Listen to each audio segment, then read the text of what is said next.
here's Dick Powell as Richard Diamond, private detective.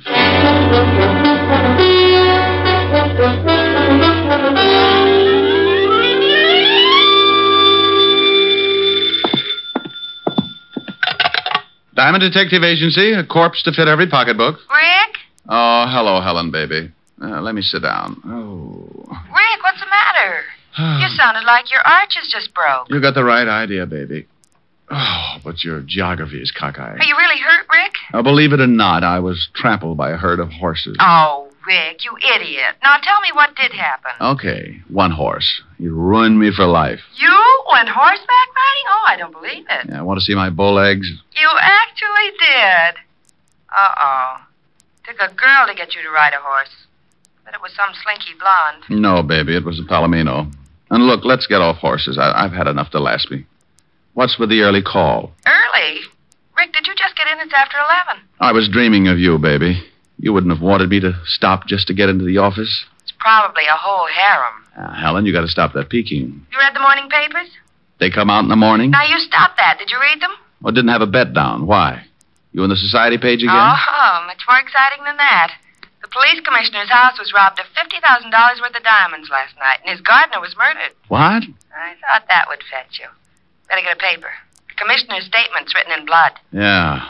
And if things don't wind up fast, tomorrow's statement will be in Walt Levinson's blood. It'll be his case. Now, you stay out of it, Rick. This thief cuts throats. Yeah, I'm scared. Are you, Rick?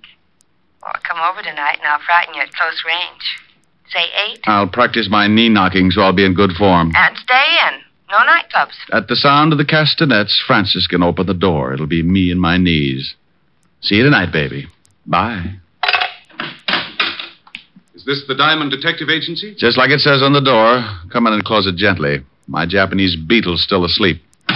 Asleep? He's got a better union. Sit down, Mr. Burton, Phineas Burton. What can I do for you, Mr. Burton? Well, I want to hire you if it's agreeable. Well, for $100 a day in expenses, I'm pretty agreeable. Well, that's fine. I have a package I want you to deliver to a party in Philadelphia. You can get a messenger for $5, or if you're hard up, a carrier pigeon for a handful of popcorn. Why a detective? Well, I'm perfectly capable of judging for myself what I need, Mr. Diamond. Now, here's $300. There will be $200 more for you after you make safe delivery of the package. Why? Well, why? 3-letter word meaning why you want to pay me for 5 days when the trip to Philly and back can be done in a few hours. Oh, Mr. Diamond, I simply want you to drop everything else and take this job immediately. And that is my reason for the added payment. Oh, all right. I'll take your money.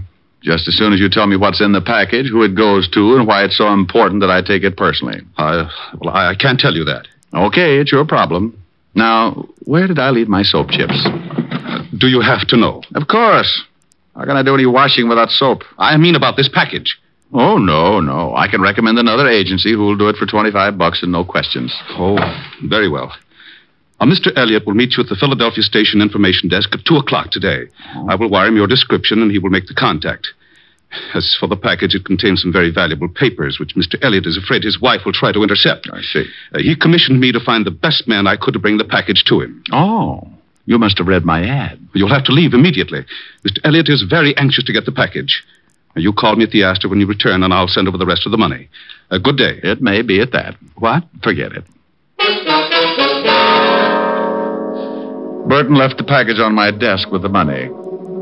He was a thin guy, had a funny pot that made him look as if he'd swallowed a basketball. He pushed it out the door and waddled after it. When a guy insists on throwing money in my lap, I get suspicious. And when I remembered the robbery of the night before, I got that lousy feeling again. Now, paragraph 4, section B, rule A of the Detective's Code of Ethics says, quote, upon receiving money to deliver package, detective must never open same. It is unethical. Yeah, who's ethical? Well, surprise. No wonder basketball had been nervous. At the bottom of the box were 5 pretty little diamonds. About 10 grand worth of a guess. Of course, it may have been that Burton thought diamonds should belong to Diamond, but my bet was on a frame-up. A frame that cost the real heisters 10 grand out of 50. It was aimed to get him a nice picture to fit the frame. Me. Yeah? Is this Mr. Diamond? Oh, hello, Burton. Something on your mind? Oh, I happened to be in a store across the street, and I noticed you hadn't left yet. You will leave right away, won't you? Just as soon as I arrange things, Phineas. Remember, it takes an hour and a half to get to Philadelphia. I don't want you to be late. I'll bet you don't. It was just to make sure. You understand. Oh, yes. I understand. You can dribble your basketball home now. I beg your pardon. Skip it. Bye. Burton's call ended nearly all doubts. I was being framed all right, and the trap required my leaving for Penn Station right away. I dropped the diamonds into what was left of a quart of milk I had for lunch the day before, put the bottle on the floor by the wastebasket. Then I took the package, rewrapped it, and went out to hail a cab. I made one stop at a toy shop, then headed for Penn Station. As I entered, I saw a pair of familiar figures. Rick. Okay, what's the gag? I got the tip, but even you wouldn't joke about this case. Now, Walt, I might joke about mass murder, but never about the commissioner being robbed. Is he making speeches yet? Yeah, that's okay, Shamus. This is one time when you're one diamond too many. Why, Otis, you're becoming a wit. Why not? You're halfway there. Oh, Lieutenant, he's picking on me again. You deserve it, Otis. Now shut up. Rick, I know the tip was phony, but the commissioner was there when it came in. I had to act on it. Tip? Well, don't be smug. I've got one, too. A fifth at Hialeah. Now, don't start that. It was a tip that you were taking the commissioner's diamonds out of town. Oh, now, Walt. And don't now Walt me. I said I knew the tip was phony, but with the commissioner taking scouts all down the line, I didn't want to... No. Don't apologize, Walt. I know. Come on, Sergeant. Show me a good frisk, and I'll recommend you to all my criminal friends. Oh. Yeah, he's clean, Lieutenant. Now, Rick, let's see that package, and then you can go. This? Oh, no, I can't. It's secret. Don't play games, Rick, please. Oh, all right, but it's going to spoil my surprise. Well, okay.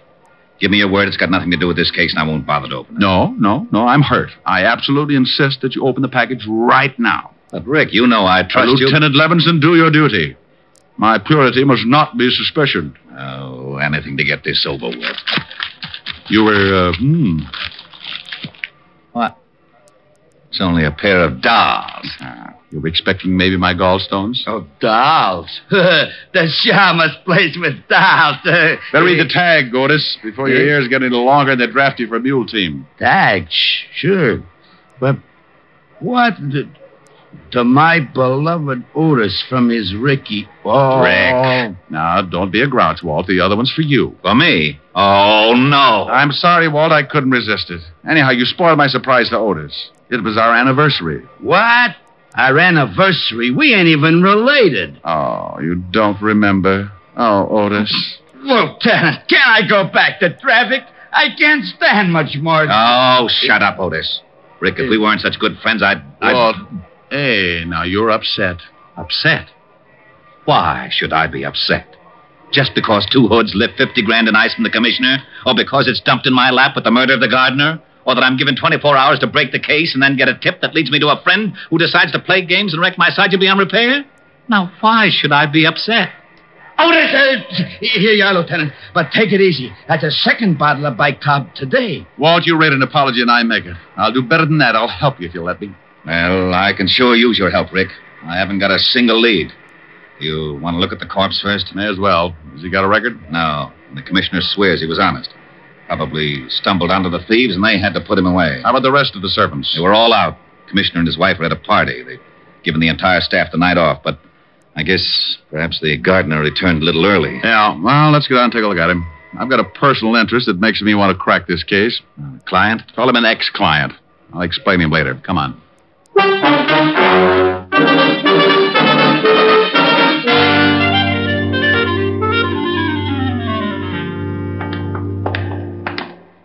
Here he is, Rick. Nasty cut.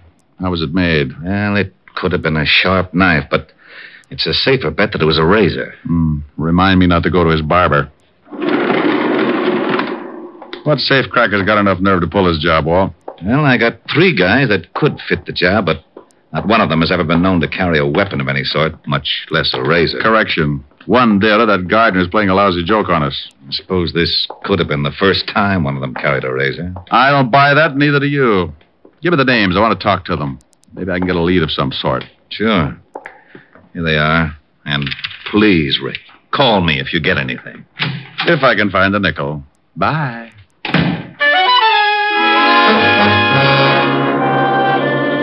As far as I could see, I had three things to match up. One, the careless barber. Two, the safecracker with nerve enough to rob the police commissioner. And three, the reason why I was picked as the pigeon. I gave up the idea of hunting for Burton, the guy who came into my office. He was probably a flunky and not worth running down.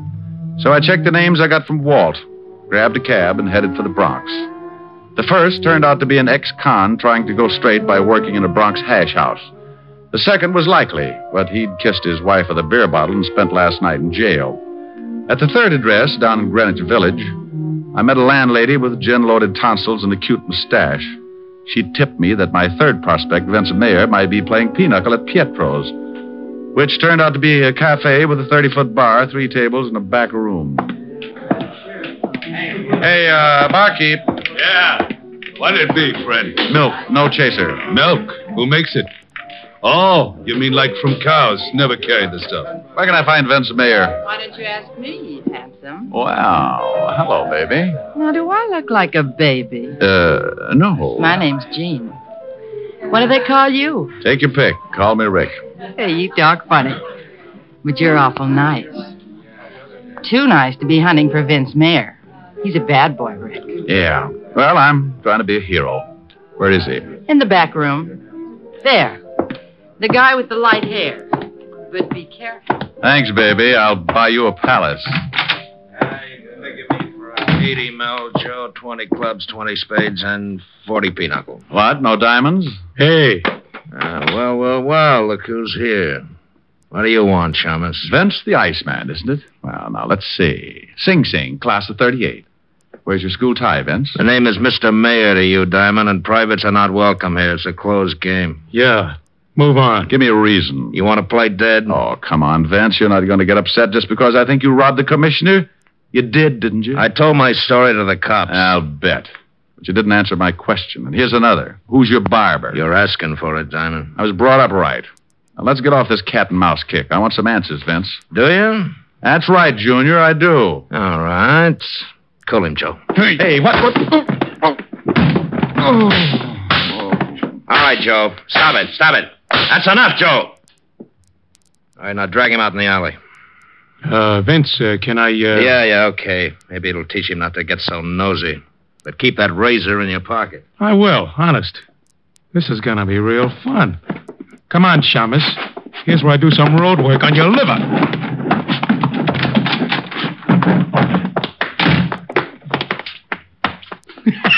Here, Mr. Diamond. I only wish my brother could see you. When I came to, I was curled up around a round metal object I couldn't see, and I felt as if I was smothered in a mountain of cotton, and getting out of it was like trying to shovel sand with a pitchfork. I finally managed to move and wished I hadn't, for a company of Bengal Lancers began target practice on my side. So I quit trying and lay still for a long moment. Then a voice came fizzing through the cotton at me. Hey, mister, are you alive? Now, if I'm not, you're an angel, and this is a harp. Well, I'm sure no angel. And that's the garbage can. So I guess you're not dead. Matter for debate, Jeannie. Oh, help me up, will you? Sure. Here. Can you stand? Practically anything after this. Ooh. Hey, you're hurt pretty bad. Come on, lean on me. My place isn't far. I'll take you there so you can lie down. Best offer I've had today. Lead on, Angel.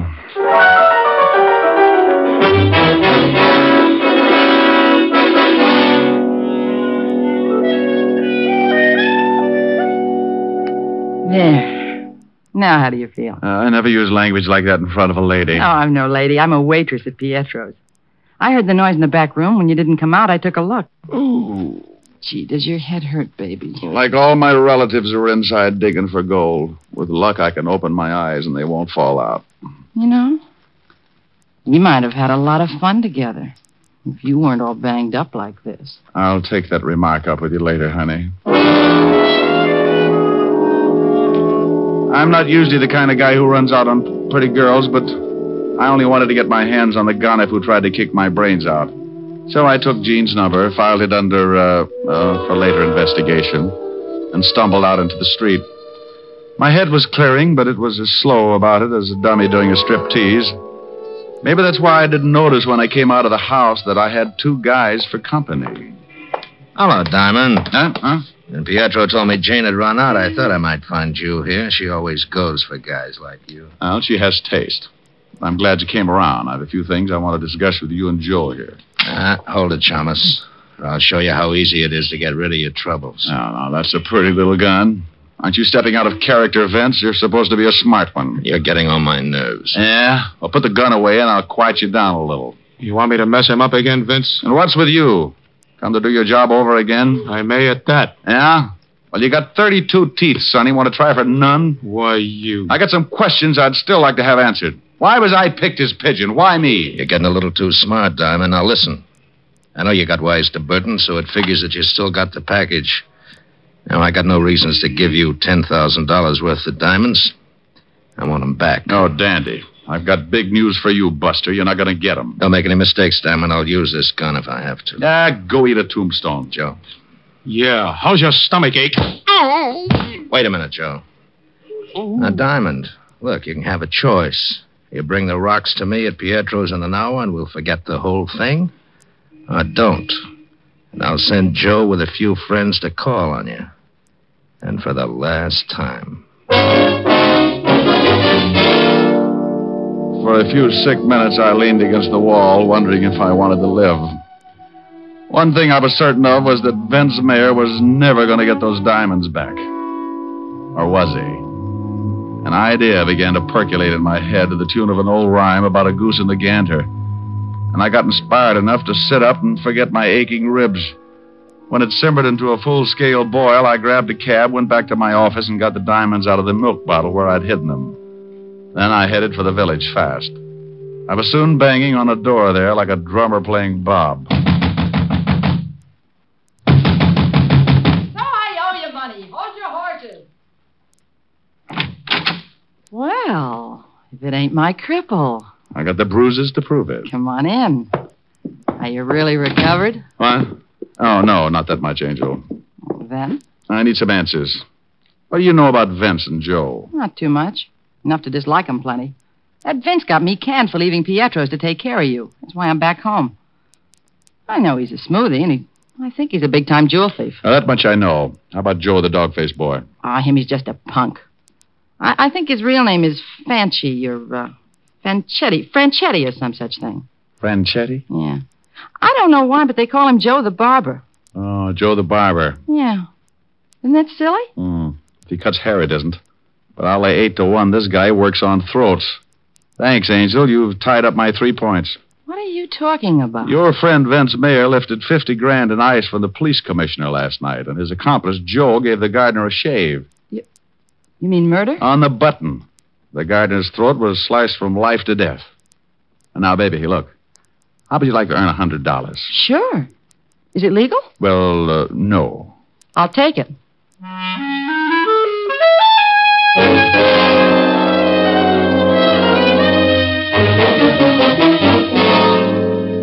Now, where is he? Will you tell me? Where's Rick? I know where I'd like him to be. I'm worried, Otis. Seriously. Rick is in this thing up to his ears. You mean he was in on that job? Don't be stupid, Otis. Of course not. Rick's no crook. But he's mixed up in this case some way, and I'm worried. He should have called me by now. Gee. Hope he hasn't tangled with that razor guy.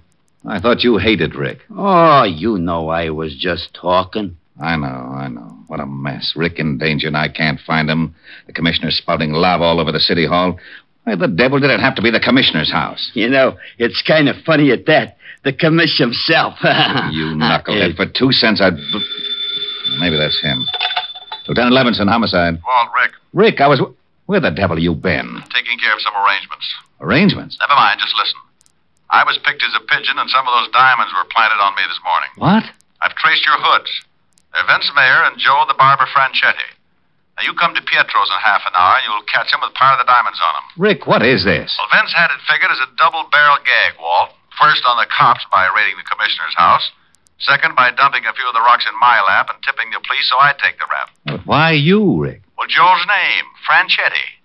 You remember, I sent his brother Tony to Sing Sing a few years back. Oh. I knew he had a brother, but until now, Joe stayed out of Manhattan. I get it. Okay, what's the play? Well, I'm going to take the package back to Vince. Give it to him in Pietro's. Look, girlfriend will be raising so much fuss no one will notice me. Then as Vince and Joe leave, you nail him with the diamonds. And no alibi for having him. Right. You said half an hour? In front of Pietro's.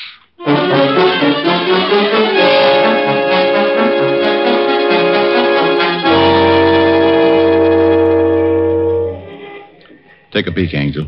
Through the window. There's my party at the back table. Now, you know what to do. Yeah. I keep yelling till you get back to me. Right? As rain. I'll make it a good one. I got good lungs. Let's go in.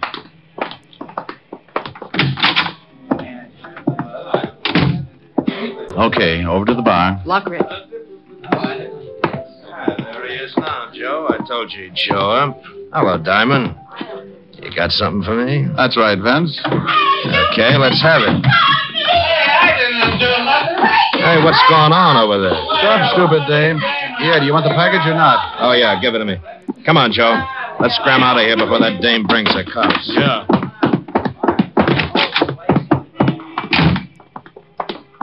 That's an easy way of getting back to 10 grand, ain't it, Vince? Shut up. Come on. Take it easy now. Okay. We're okay now. Let's split up. Hold it, Vince. What? Let's have a look at the package. The cops! Levinson, what are you doing The here? package, Vince. Hey, what are we going to do? Shut up. You, got a warrant, of course. Of course. Otis, take the package. Yellowton. You can't arrest me. I don't even know what's in that package. It was given to me by a friend. Now, don't use the term so loosely, Vince. Why, Walt, what are you doing here? Hello, Rick. I've captured a criminal. No. Yes, and he was carrying a package of his loot. Why, I bet it's part of that diamond robbery. What is all this? Diamond, you just planted that package on me. Me? Why, stranger, you're telling a fib. You just know that's downright immoral to something. This is ridiculous. Lieutenant, he gave me those diamonds in Pietro's not 5 minutes ago. I didn't lift them from the commissioner. Didn't you, Vince? Why, then I must have made a mistake. You can prove your story, of course. Sure I can. Bartender saw Diamond slip me the package. Oh, now, Vince, you think that bartender was going to be watching you when a lovely girl is practically tearing up the joint? Boss, the dame yelling. She was a plant. Yeah, but this is a frame-up. Diamond, you can't get away with this. Please, don't talk to me. I never associate with common criminals. A frame. You dirty double-crossing copper. Look out, Rick. He's got a razor. Oh, my arm. Now, don't cry, Joe. This is for you. Wow. What a punch you got, Shamus. Well, that does it. Come on, Vince. Otis, load that killer into the car and pick up that razor. Yellowton. Want a lift, Rick? No thanks, Walt. I'm going to go home freshen up. Yeah, you look like you could use it.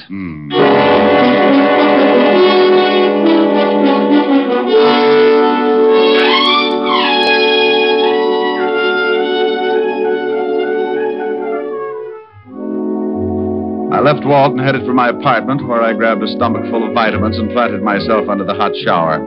It felt so good I fell asleep. And if Walt hadn't phoned, I'd have probably become the only man in history to drown in the shower. Walt shocked me wide awake with the news that he was holding a $1,000 reward for me. I gave him my nicest thank you and made a mental note to drop by and give half of it to Jean to make up for her losing her job. Around about 8 o'clock, after I'd taken care of dividing the reward, I steered for 975 Park Avenue, made it with no trouble, and rang the bell to Helen's apartment. Oh, good evening, Mr. Diamond. Miss Asher's expecting you, sir. She's in the library. Thank you, Francis. How's your health? My health, sir, is very good, thank you. Well, now, this may come as a shock. But, Francis, about the money I owe you. Oh, don't fret about it, sir. We'll tell. I'm going to pay you what I owe you. You're going to? Oh, dear. Perhaps I better sit down. Oh, my word. Oh, there, Francis. Rick, darling, is that you? It ain't Tom Swift, baby. Come on in the library. Well, okay. But it'll do you no good, my dove. I'm a cripple, a battle-torn veteran. Well, I don't want your muscles, Rick. I'm blue, and I want you to sing to me. Oh, Helen, baby, I don't want to sing. I want Rick, I'm blue. I need cheering up. Now be nice and sing. Well, okay, honey. How's this, huh? I can see, no matter how near you'll be, you'll never belong to me. But I can dream, Can't I pretend that I'm locked in the bed of your embrace? For dreams are just like wine, and I am drunk with mine. I'm aware my heart is a sad affair. There's much disillusion there, but I can dream, can't I? Can't I adore you, although we are oceans apart? I can't make you open your heart, but I can dream, can't I? Well, there. Still feeling blue, baby? Oh, Ricky, come here. Here I am. Oh, now I'm contented. You in my arms, my bills paid off, and my bills... Oh, for Pete's sake, I forgot Francis. Francis? What are you talking about? Come with me, I'll show you. Now, there he is. Francis, you all right? Oh, yes, sir. I think so, sir. Rick, will you tell me what's going on in my own home? Well, honey, I paid Francis off, and the shock of having to give back my gun and badge undid him. Oh, well, are you feeling better, Francis? Not very much, Miss Asher. It's that badge and license. Will you miss him that much, Francis? Well, sir, to be very honest, there's a waitress in a tea shop down the street with whom I've been, if you'll pardon the expression, having a fling. Francis, you? Oh, that's not the worst, Miss Asher. I'm afraid I've been a bit of a fraud with her as well. In fact, with several of the waitresses there. Now, wait. Where does my badge and license enter into it? Did you hock them for crumpets? Oh, much worse, Mr. Diamond. You see, to all the waitresses of Miss Tuppingham's tea shop, I am Richard Diamond, private detective. Oh, no.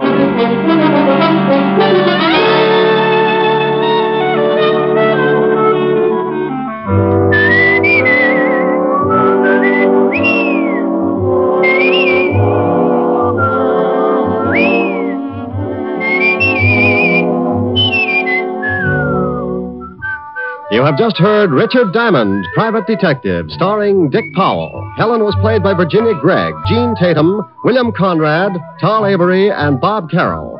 Music was under the direction of Frank Worth. Tonight's story was written by Herb Purdom and edited and directed by Blake Edwards.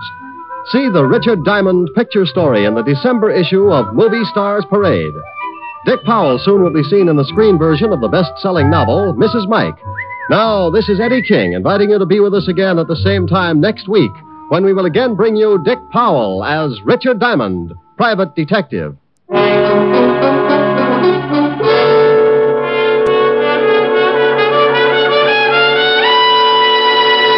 Listen tonight to NBC for a star lineup of entertainment. Every Saturday on NBC, you can hear such stellar programs as Hollywood Star Theater, Ralph Edwards' Truth or Consequences, Your Hit Parade, A Day in the Life of Dennis Day, The Judy Canova Show, Grand Ole Opry, and songs by Morton Downey.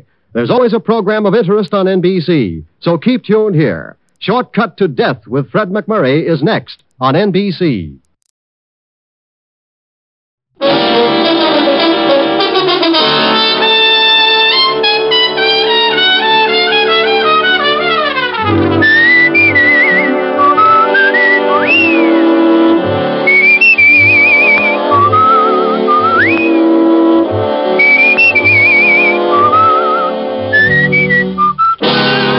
Dick Powell as Richard Diamond, Private Detective.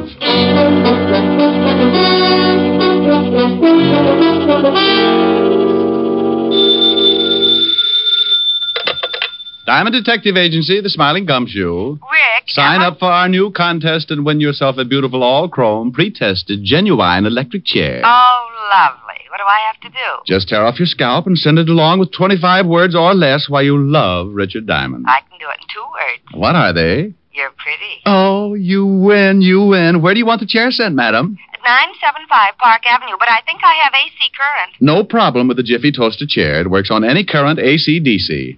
And we have it in 3 speeds, 45, 78, and long playing. Oh, no. Oh, Rick, that's awful. Hello, baby. Hi. What are you doing? Oh, nothing. What's with you? Oh, I just thought I'd call and find out if I'm still going to see you tonight. Yes, ma'am. We going to stay in? Well, I thought I'd have Francis fix dinner and we could sit around and listen to records or something, but if you'd rather go out, No, baby. I think that would be lovely. And so does my bank account. Oh, broke again? Not quite. A little bent. I hope the next client I get has a big fat trust fund. Well, don't you worry about it. I'll see you around 8. Okay. Bye, baby. Bye.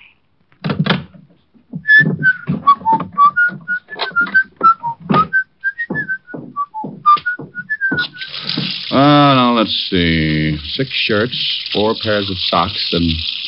Hey, how did that get in there? Well...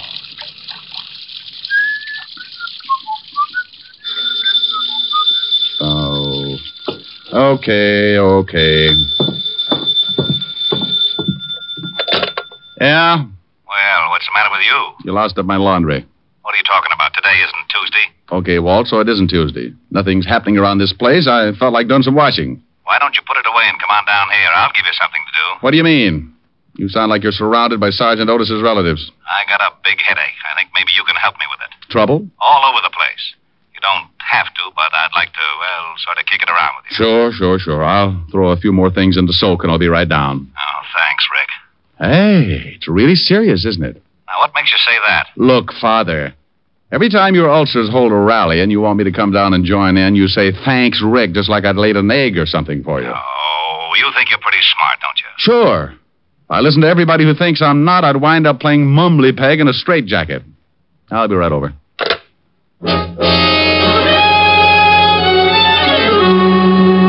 Well, that's the way trouble can get in the way of an otherwise quiet afternoon. Walt doesn't usually call me like that, but when he does, I know things are bound to get pretty rough.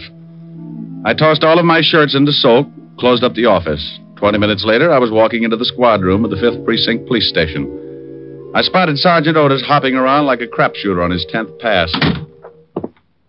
Well, what's with you, Otis? Oh, don't bother me now, Shamus. I gotta get these reports into Lieutenant. Well, get you. What's the matter? Did you suddenly discover you were working for the police department? Now that's very funny. Ha. Okay, you gotta laugh. Now beat it. The lieutenant expects you. Well, all right, but for Pete's sakes, Otis, stop acting like that and don't bust into the lieutenant's office like that. You'll swear you've been doped and start an investigation. Shamus, someday I ain't even going to bother to answer you. Sergeant, the day you don't open your mouth to say something stupid, the whole world will start singing. Oh, yeah? Yeah. And when I think about it, why don't you start combing your hair? What's the matter with it? Looks like a mattress after the lions got through with it. Oh. Hello, Walt. Hello, Rick. Sit down. Oh, maybe I should have worn black. That or a propeller on my hat. First I run into Otis, acting like he was shot out of a cannon. Then I waltz in here and you give me that big hello like you just discovered a body in your desk. Lan Jacoby is back in town. What? Yes. Oh, but we got an indictment on him. Got him deported 6 years ago. Look, Rick, there's no mistake. One of our stoolies brought us word. Oh, but that's crazy. Jacoby knows the feds will pick him up in a second. How'd he get back in? Who knows? Florida, maybe. Last we heard, he disappeared in Italy, and about 6 months later, we got a report he was seen in Cuba. Oh, are you just going to take the stoolie's word for it? What else have you got? I got 3 bodies to date, and they're all very dead. Jacoby? It's got to be. Why? Well, the first 2 are the guys that turned state's evidence and helped to put Jacoby away. You remember them, Ross and Kreisel. Jacoby swore he'd get him someday. Who's the third? The stoolie who gave us the tip. Walked out of the station, and somebody with a Thompson scattered them all over the front steps. Right in front of the station? Yeah, it'll be in the evening paper. The commissioner is very unhappy. How about the feds? Are they working on it? Up to their necks, but nobody can find out how he got in or where he might be hiding out. Oh, here's something else that makes us sure it's Jacoby. In this town, there are at least 5 of Jacoby's old mob. The minute this thing broke, we started to check. They've all disappeared. You think they're organizing again? Oh, Walt, come on. Rick, now. I don't know what to think. That's why I wanted you to come down. You're one of the guys who worked on the Jacoby case. You remember a lot about it. Well, sure, but... Oh, now you can't tell me Jacoby is going to try to start operating again. It's a one-way pass to that little green room up at Sing Sing. I know it, but you tell me. I don't know how to figure it. You can't find anybody else who's seen Jacoby. No, just the stoolie. He's going to make a swell witness. Yeah. Lieutenant. Yeah? We just got a report on the teletype. Jacoby? Yeah. Florida reports the body of a man found out in the Biscayne Keys. They checked and found out he was a Cuban, chartered boats for fishing trips. And the immigration boys checked with the authorities in Cuba, and it turns out that this dead guy took a party of 2 out for a trip and never showed up again. Wait a minute. You said a party of 2? Yeah, a dame and a guy. Well, what makes you think the guy with the dame was Jacoby? Because the description fitted Jacoby exactly. And the feds say that Jacoby married a dame in Italy. And the dame that got on the boat fits the wife's description. Mm-hmm. Well, Rick? That's ridiculous. Okay. We now agree on 2 things. Leon Jacoby is back in the States, and it's ridiculous. Will you give me a hand? I need somebody who really knew Jacoby. Hey, Diamond, did you really know Jacoby? Sure, Otis. We used to go out and shoot dumb police sergeants together. Oh, hey, Lieutenant, why don't he ever give me a straight answer? Because it wouldn't fit your crooked head. Now go out and dig up some more reports. Okay. All right, Walt. Now let's say Jacoby's going to start operating again. He's made sure of one thing. Nobody who's seen him is alive enough to testify. So this. I'll 8 to 5. Jacoby's going to make a quick haul someplace and do one more killing. You expect the killing? I expect an attempt. He's gotten 2 of the guys who'll put him away. He's just got one more guy to tag. He said he'd do it himself and with a knife. That means he's got to find you. Yeah. The haul must be really important for him to risk coming into the States. He probably needs money to keep going, so he'll pull off the job and then try to get me. And he'll leave the country the same way he came in. Nobody can ever swear they saw him. Except the 5 guys in his mob. I think he'll kill every one of them, too. That's a lot of doing. Jacoby's a lot of killer. Now, we've got to find out where at least one of those guys is. We'll find Jacoby and try and stop the slaughter. Yeah, but you've got to watch your step, Rick. There's no telling when he's going to pull off the job and try to go to work on you. Look, I'm not happy about it. I'm really the guy who's responsible for putting Jacoby away, and I know him pretty well. He's got a vendetta, Walt, and guys like Jacoby don't figure they're their brother's keeper. The score is 2 out of 3 with 1 to go. He'll try his best to kill me and even it up. Well, where do you say we start? I don't know. Oh, give me a list of the 5 guys you think are with Jacoby and all the information on them you got. It is right here. All right. Put 2 of your best men on these 3 guys at the bottom of the list, and you and I will start with these 2 on top. Okay, but I hope we find Jacoby in time. Walt, so do I. The way he uses that knife, I'll have to have all my clothes made out of bandage.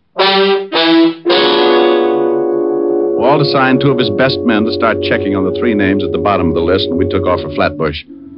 Our first man was a hoodlum named George Vale, and one of his favorite hangouts was a pool hall on Church Avenue.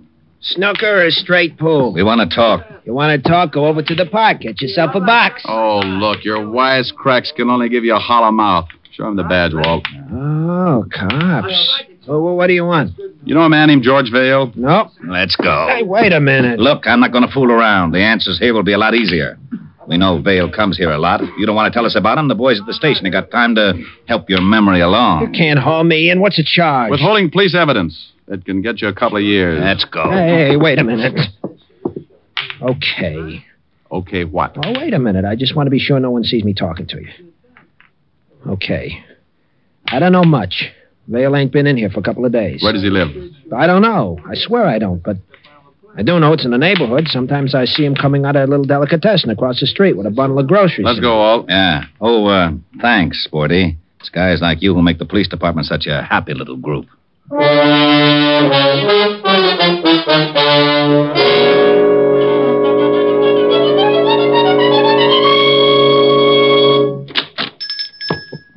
So, good afternoon, gentlemen.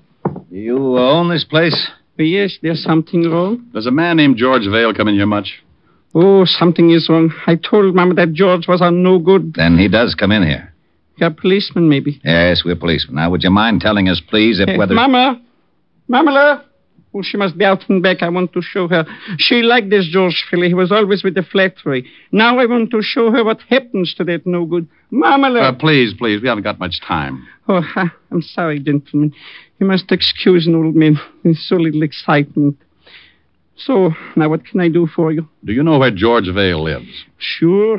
I'm sending him over stuff lots of times. It's up 2 blocks, but he ain't there. How do you know that? Because his wife, she's coming in for the last couple of days.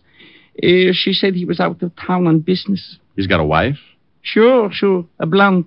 She's not bad looking. Well, you know. Yeah. What is Vale's exact address? Here, I'll write for you on a piece of paper.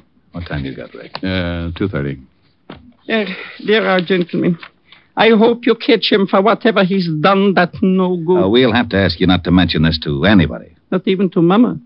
Oh, okay, to Mama. But you tell Mama to keep it a secret. Oh, a secret. Well, maybe I'm not telling her for a couple of days yet. Come on, Walt.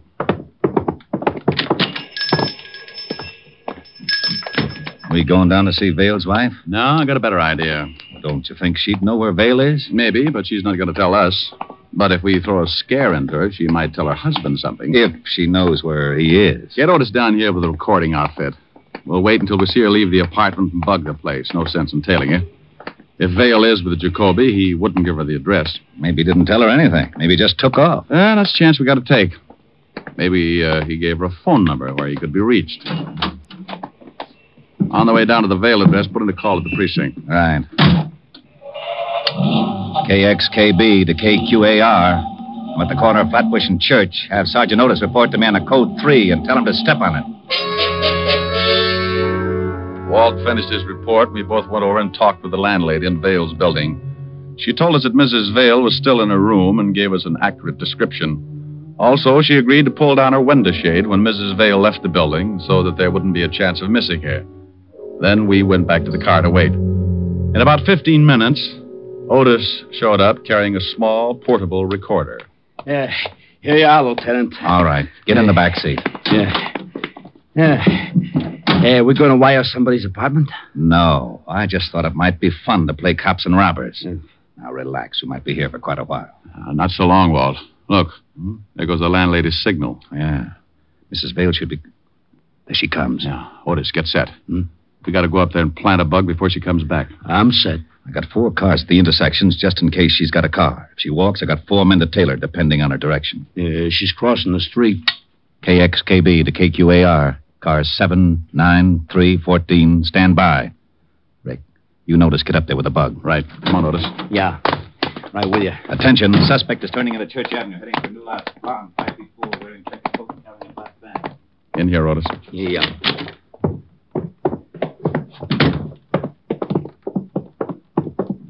Well, this is her room. The landlady said she'd unlock it for us as soon as Mrs. Vale left the building. Bingo. Go on in. Okay. Now, plant it just like you knew what you were doing, Sergeant. I'll take the box down in the basement where we can listen. Give me 5 minutes and then give me a quick test. Well, how long have I got to set it up? Who knows? Don't worry about it too much. If Mrs. Vale comes in, just tell her you're selling tape recorders. Oh, she won't believe that. Otis, with your face, you'll have to believe something as stupid as that.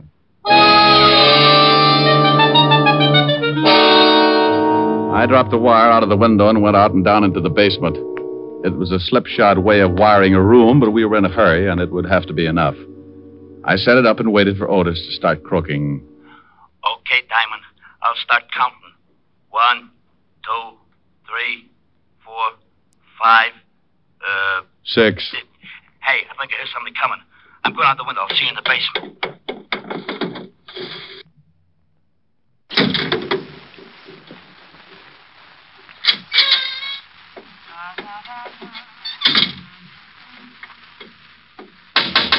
Oh, for Pete's sake.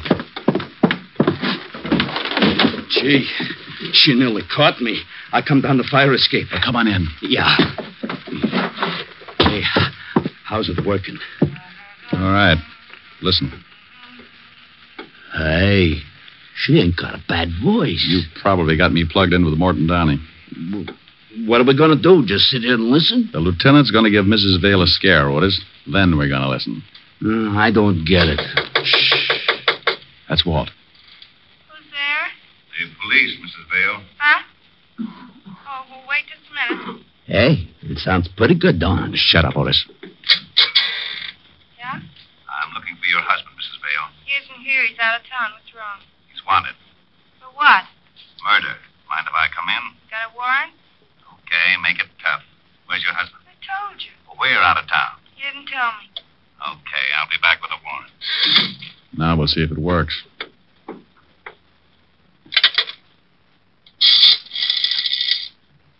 Operator. Evergreen 33349, please. Yeah. Hello, George there? Oh, tell him Mary. Hello, honey. Oh, look, I'm sorry. Yeah, I know, but this is one of those times. Yeah, a cop was just here. Yeah, cop. Murder. I don't know. No, I didn't let him in. Huh? Oh, I never thought of that. Okay, I won't call again. Bye, baby. Okay, Otis. Stay here and keep this thing going. I got to get back to the lieutenant.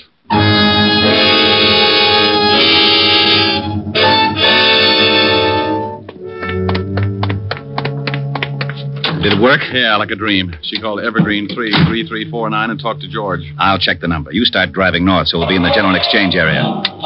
KXKB calling KQAR, code 600 and Evergreen 3. We headed across town while Walt put in the code to the precinct.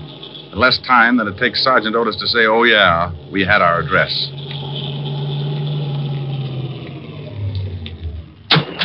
Well, wouldn't you know it? Another pool hall. Yeah, guy must like the game. Hope he's in.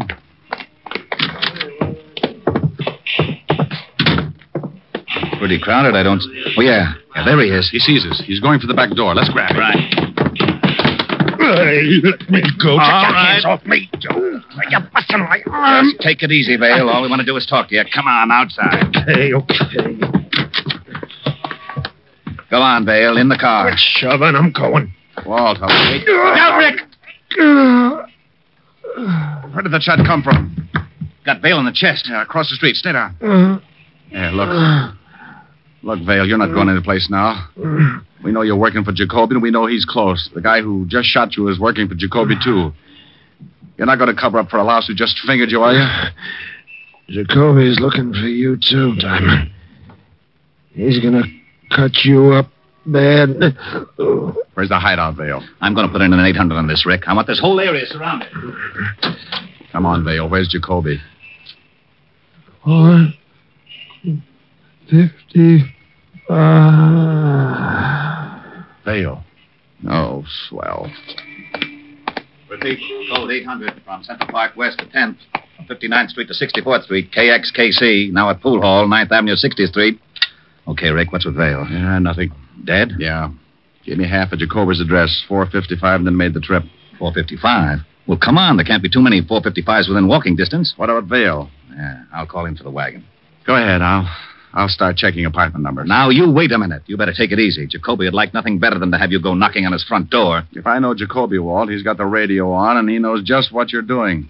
Besides, that finger man will tell him about Vale. Somebody's got to find him before he makes a break. He's done enough killing. Well, if you do run into something, you wait for the boys. Walt. Yeah?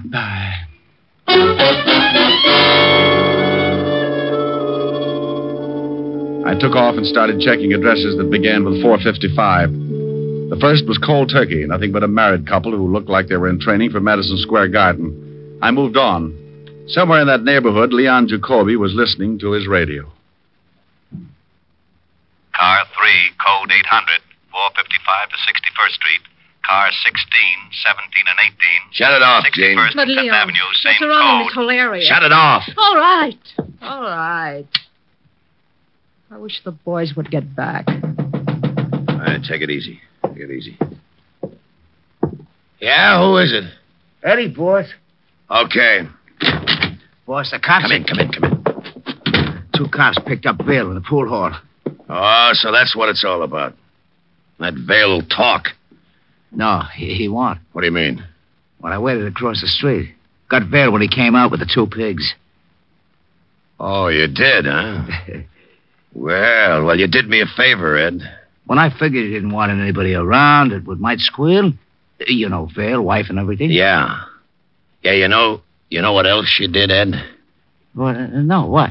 When you plugged Vale, you brought the whole New York police force right down on my neck. Huh? Yeah. So, I gotta return the favor. Well, what do you mean? I just didn't think. No, you didn't. Leon, come on. We got to get out of here. Will you shut up? Hey, now, wait a minute. What's with you? I got a present for you, Ed. Huh? Leon! Huh. No, boss. Put that knife away. Sure. Okay. Oh, Leon. Oh, no. No. What's the matter with you? What did you do that for? I'm in a tough spot. I go faster alone, baby. Alone? Yeah, baby. You mean... Yeah, that's right. You'd leave me. Look, I got no choice. You know how it is, kid. One might get through, but two, no chance. Nothing to say, baby? Yeah. Go on, get out. Just like that, huh? Then what would happen to you? You might help the cops find me, huh? Tell me, aren't you a little scared? No. Just sick. I've been sick since we got here. I wish I'd known what you were really like. I'd have laughed at you when you asked me to marry you. Oh? Well, go on, baby. Laugh now. Maybe it'll help. Well, go on. Laugh your head off. Trying nothing funny? You're trying not to act scared. Jacoby don't scare you none, huh? Now I laugh. You're scared plenty because you think I might kill you. Well, say something. Don't just stand there. You're scared. You gotta be scared. Everybody's scared of Jacoby. You slapped Jacoby. Okay, baby. Nobody slapped Jacoby. Not you, not the cops, not anybody. Maybe you like to beg me not to kill you, huh? Go ahead, go on, beg. Oh? Okay. I think about you when I'm back in Forensi, baby.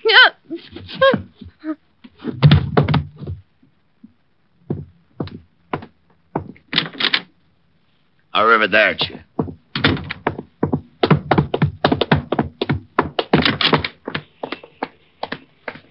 Jacoby, hold it. What? Stop, Jacoby.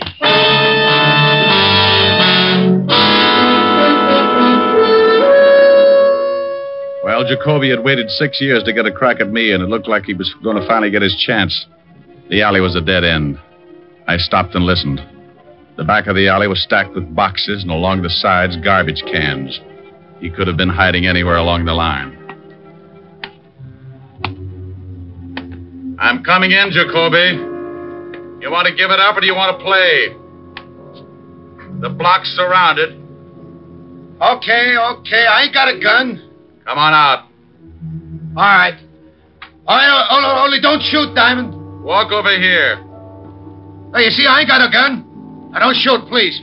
Shut up, slob, and start walking out. What you gotta act like that for, huh, Diamond? Come on, Jacoby, move. So, what do you cops got against me? What'd I do, huh? Nothing, Jacoby. Not a thing. Start moving. Well, why you gotta get so tough? Or maybe you're scared. Scared to death. Now, if you don't hurry up and move, I'm going to shoot you full of holes. I'm so scared. All right, Diamond, all right. I ain't got no gun, so you can push me around like that. What are you going to do to me, huh? Why, not a thing. Haven't you heard? The city went out and bought you a yacht. They like the way you kill people, so they're going to give you the yacht and send you back to Italy. Now, walk out of that alley. Okay. Now, you dirt.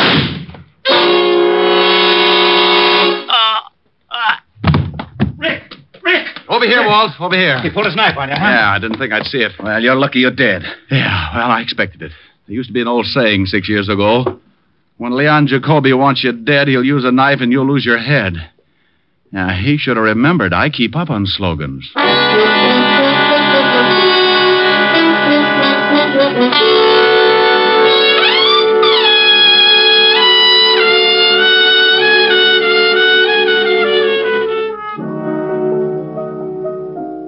Oh, Rick, that's an awful story. Well, you wanted me to tell you about it. But it's so terrible, and you're so lucky. Yeah, I guess so. You'll certainly know better next time. Oh, I'll never make the same mistake again. Well, I should hope not.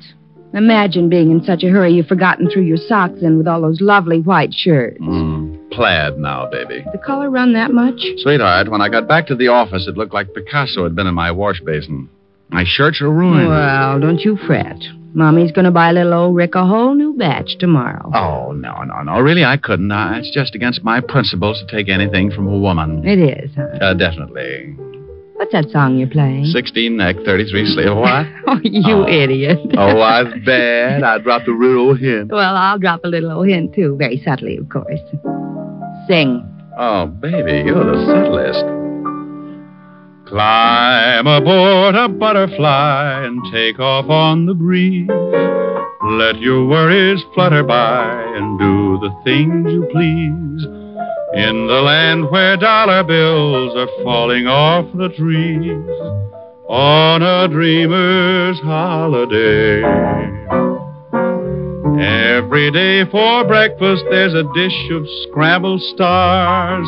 And for luncheon you'll be munching rainbow candy bars. You'll be living a la mode on Jupiter or Mars. On a dreamer's holiday. Make it a long vacation. Time there is plenty of. You need no reservation. Just bring along the one that you love. Help yourself to happiness and sprinkle it with mirth. Close your eyes and concentrate and dream for all you're worth. You will feel terrific when you get back down to earth. From a dreamer's holiday. How was that, honey? Huh? Baby, you're the craziest. What? Now, where did you pick up that expression? Oh, I get around now and then. I know a couple of musicians. Oh, I bet they all play lead kazoo. Come here. What do you want? Want to lay one on you. What? Oh.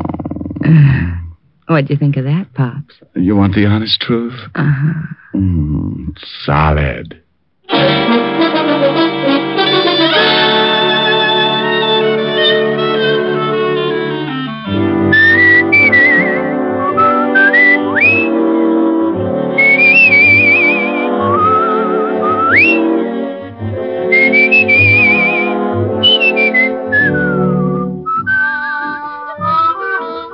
You have just heard Richard Diamond, Private Detective, starring Dick Powell. Helen was played by Virginia Gregg, Lieutenant Levinson by Ed Begley. Also in our cast were Wilms Herbert, David Ellis, Gene Bates, Edmund McDonald, and Charles McGraw.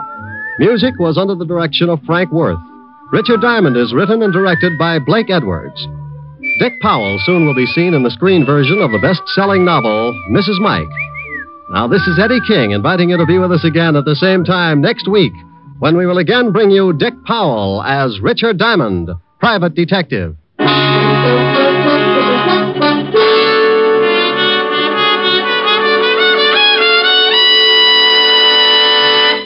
Sunday evening means stellar listening on NBC. Tomorrow, be sure to hear the American theater's foremost acting couple, Alfred Lunt and Lynn Fontanne, in the whimsical comedy The Great Adventure on the Theater Guild on the Air. And for another great adventure in comedy tomorrow, remember to hear the Phil Harris Alice Faye Show. Great entertainment Sundays on NBC. Next, it's Death in the Rain with Maureen O'Hara on NBC.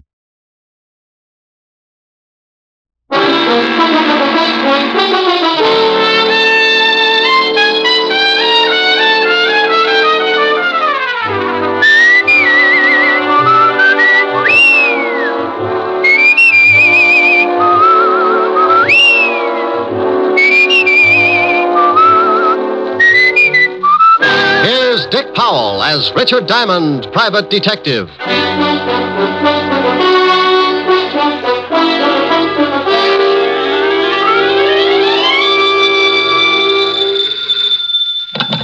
Diamond Detective Agency, handy hints on homicide. Oh, no. Oh, yes. Just pick a victim. All right. Got it? Yes? 6 of spades. Oh. Hello, Helen. Hi. Am I going to see you tonight, Rick?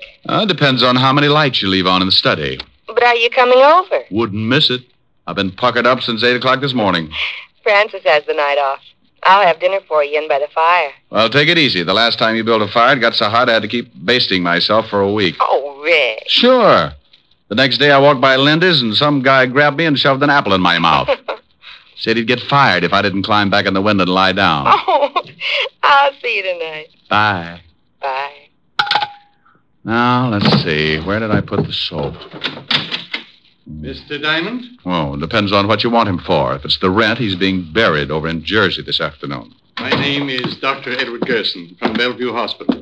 I have nothing to do with the rent. Well, if you're with the Sanity Commission, Diamond's still in Jersey. It is apparent that you are behind in your rent and you wish to remain buried in Jersey for the moment.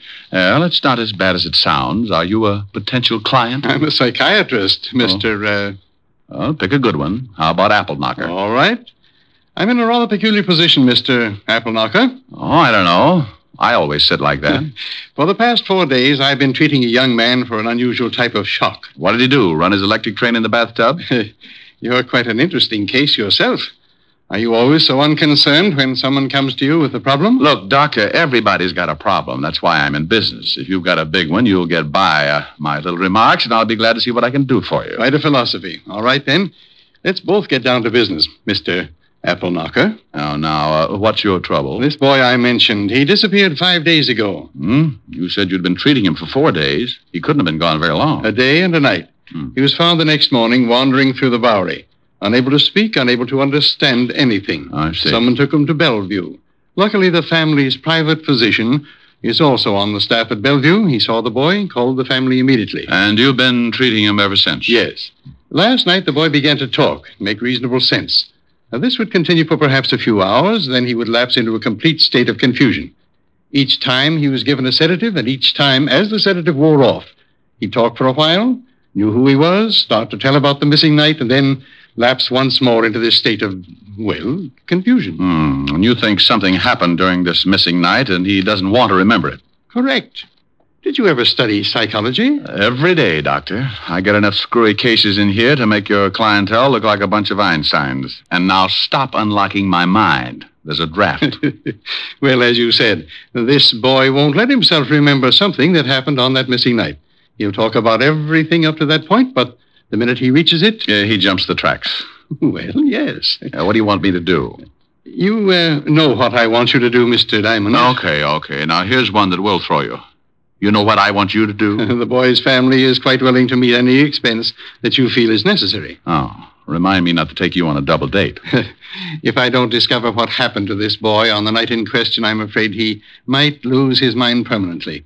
These periods of confusion are becoming more frequent, and sooner or later, he won't be able to distinguish between the real and the unreal.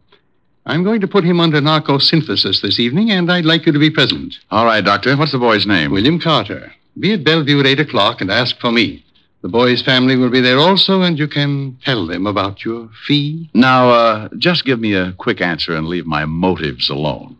Is his family wealthy? Quite. Then I'll see you at 8 o'clock, Dr. Gerson. You would have anyway. Goodbye, Mr. Apple Knocker.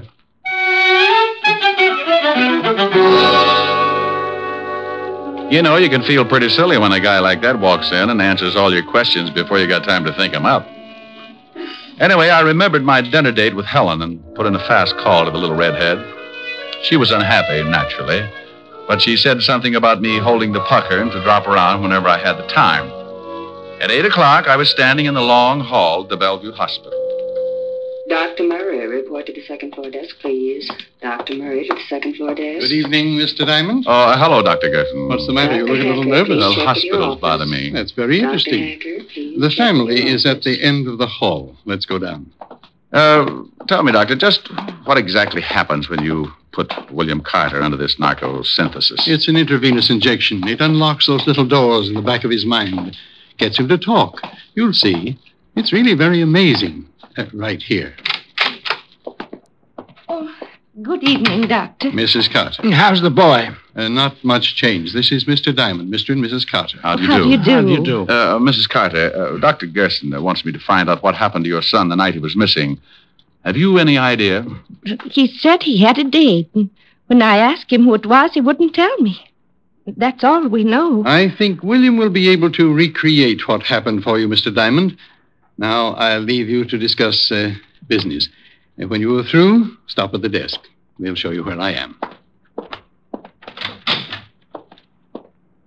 Well, I... Yes, Mr. Diamond. What is your fee? Oh, thank you. Believe me. 100 a day in expenses. And your retainer? 1 day's work. Mr. Diamond, can you help our boy? Mrs. Carter, I don't really know. I'll write you a check. Oh, thanks. Mrs. Carter, whatever it is that's strong enough to make your son lose his memory, it might be... Think maybe it's something bad? I know it's something bad. How bad, I've got to find out. I hope it's not more serious than I think. Oh, yes, I know. Here you are, Mr. Diamond. Oh, thanks. I'll keep in touch.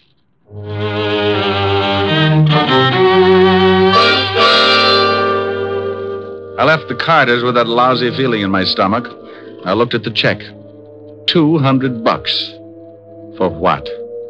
Maybe a down payment on a man's sanity. Maybe not. William Carter could have done a lot of things that missing night. Maybe that $200 was going to be a mortgage on murder. I went down to the desk, and an intern showed me downstairs to a small room with one desk lamp in the corner. I'm glad you didn't take too long. The patient will be down in a minute. Oh, isn't this a little irregular, Doctor? I mean, me listening in on a man's secrets? If he's done something against the law, I want you to find out whether it really happened. Well, if he tells you about it, it must have happened. He might have thought it happened. I can't take the chance. If he's committed some sort of a crime, I don't think I'll be able to do much for him. Now, I want you to sit behind that screen there and be perfectly quiet. Sure. Comfortable? Oh, yes. The needle can't reach this far. This should be quite interesting for you, Diamond, particularly in your kind of work. You can find out about anything you want with this stuff, can't you, Doctor? If it's a recent shock, why? Oh, I was just thinking about a little blonde I know. Now, here he is. Roll him right over here. Now lift him over on the bed. It's all right, William. Everything's going fine. All right, thank you, nurse. How do you feel, William? Can you understand me? Say it again. Say it again. Can you understand me, William? Yes, but keep talking. Say anything. Just make my mind stop jumping around. Sure. It's nice in this hospital, isn't it? Huh? It's nice in this hospital. Yeah. Oh, what's the matter with me? Just be quiet. Think about lying in a boat under the warm sun. Lying in a boat. Lying in a boat. Lying in a boat. Uh-huh. Just lying in the sun, rocking back and forth. What are you going to do? This won't hurt. You're going to have a nice, long sleep. Oh, yeah, please. I want to sleep. There. Now start counting. Do what? Do what? Tell me again. Start counting. 1. 2. You're doing fine. Keep counting. 3, 4, 5, 6, 7, 8, 9.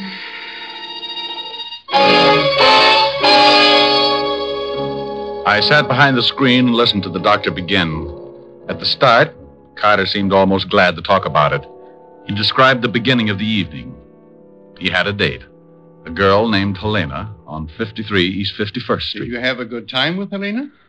Wonderful time.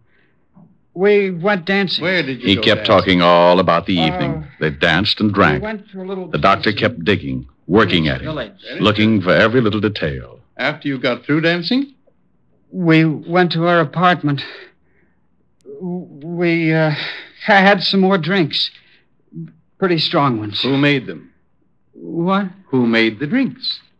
Helena did. Then he came in. Who came in? He did. The man. The man? The man just came into Helena's apartment. Who are you? Helena, who is this guy? What are you doing here, William? What are you doing? What do you want? Get out. Get out. I don't care who you are. I'm not going to get out, William. I don't believe it. You're not her husband. Stop it. Take your hands off her. He's hurting Helena. Yeah. I'll fix you. Helena needs help. There. You hit him. Yeah. Gotta get out of here. Why do you? I gotta get out. He's dead. I killed him.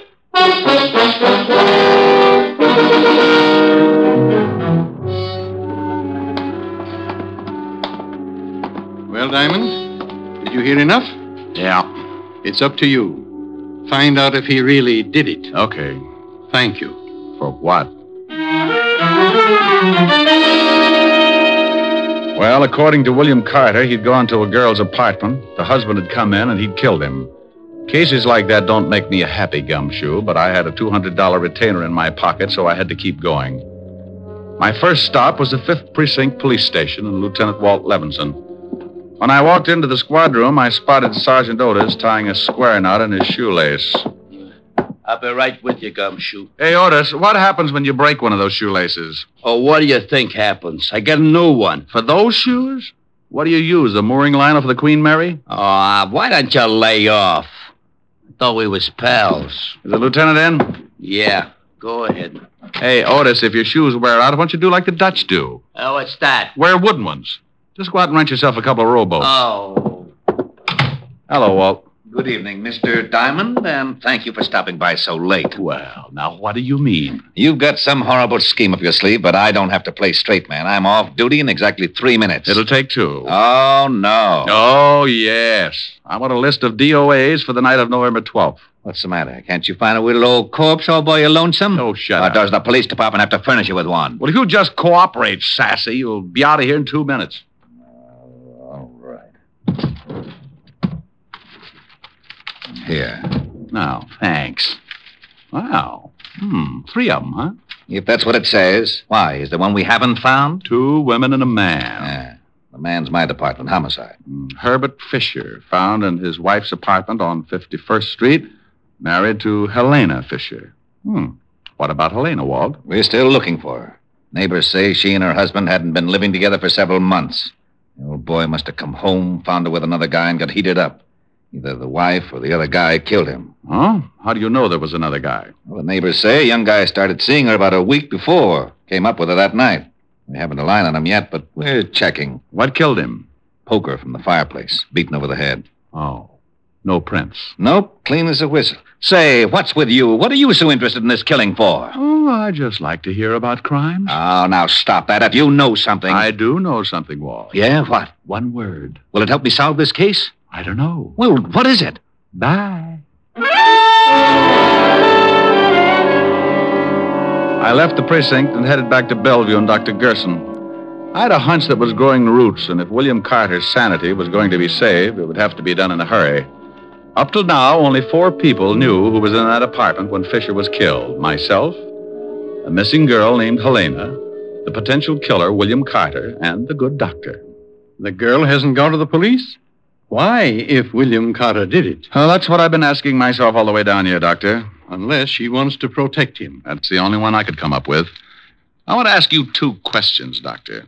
First, do you think William Carter would pick up a poker and beat a man on the head? That's hard to say. He might. Would he then wipe his fingerprints off? According to what he told me, he killed the man and rushed immediately from the apartment. I'd say no to the fingerprints. That's what I'd say. He suffered the shock immediately after he killed the man. He knew he had to get out, but after that, he can't remember a thing. May I use your phone? Certainly.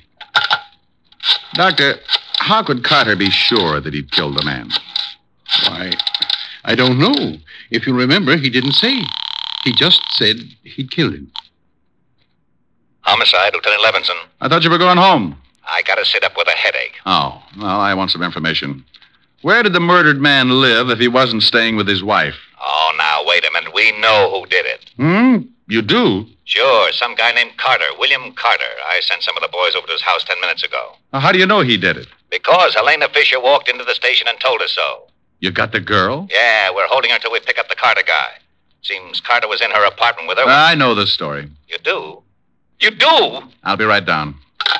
Well, they've got Helena, Doctor. She says William Carter killed her husband. Yes, I heard. Well, I'm afraid I can't do much for him now. I think you can.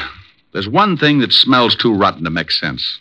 Why did William Carter take enough time to wipe off those fingerprints? Because he didn't want to be discovered. Well, if he didn't want anyone to know he did it, why didn't he kill the girl? Oh, good Lord, I never thought of that. I got an idea.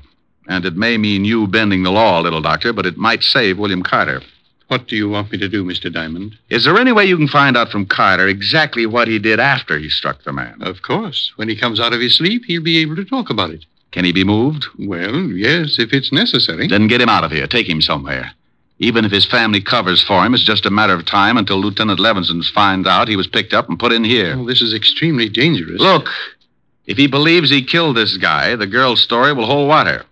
The only way that I can see to make him snap out of it is to prove to him that he really didn't kill anybody. That's right. Don't you think he did kill that man? Maybe, but I doubt it. Can he walk? Yes. Good. Take him down to my office. Here's the key. Stay there until you hear from me. You know, I like you, Diamond, and I respect you, but this is... You want to save the boy's life? Of course. Then get him down to my office.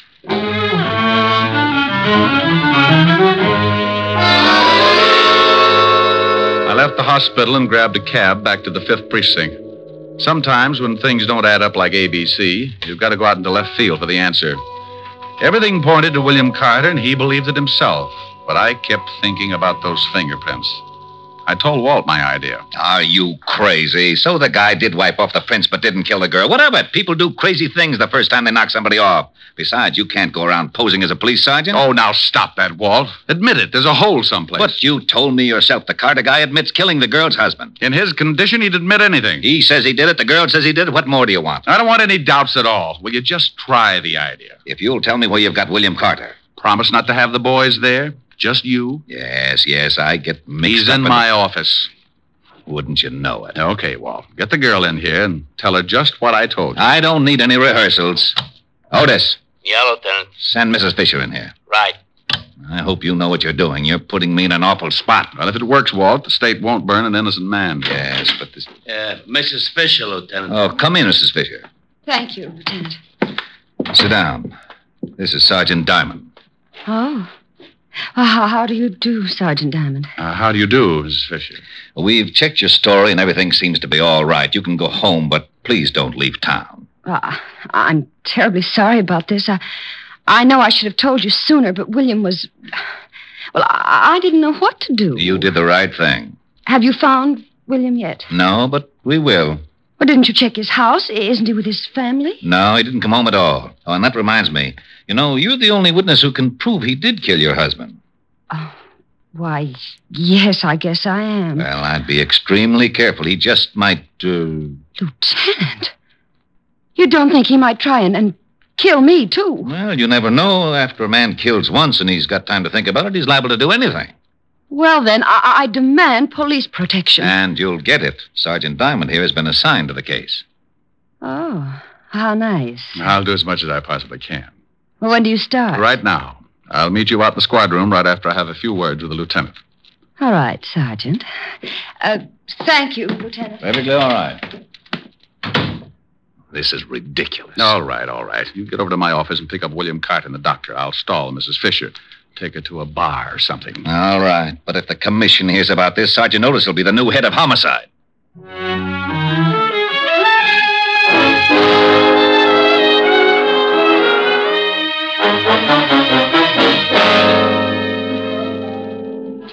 Oh, this is nice, Sergeant Diamond. Do you always guard people like this? Just the pretty ones. Oh, thank you. If you really think William might try to harm me, you'll have to stick pretty close, won't you? Mm-hmm. Do you mind? Not at all. What time is it? 11:30. Getting tired? Yes, a little. It's been a hard day. I'll bet it has. What if William comes to my place in the middle of the night? Where will you be? Watching the front door, baby. He won't get in. Watching the door from inside or outside? Outside, baby. Sorry. Yes, so am I.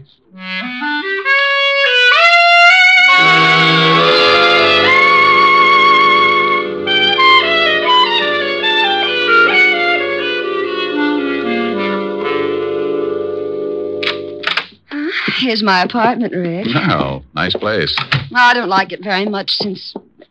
Look, couldn't I stay in a hotel? Oh, no. Too many ways for a killer to get in. But do you really think William might try and get me? What's he hiding out for? Well, he could be scared. All the more reason.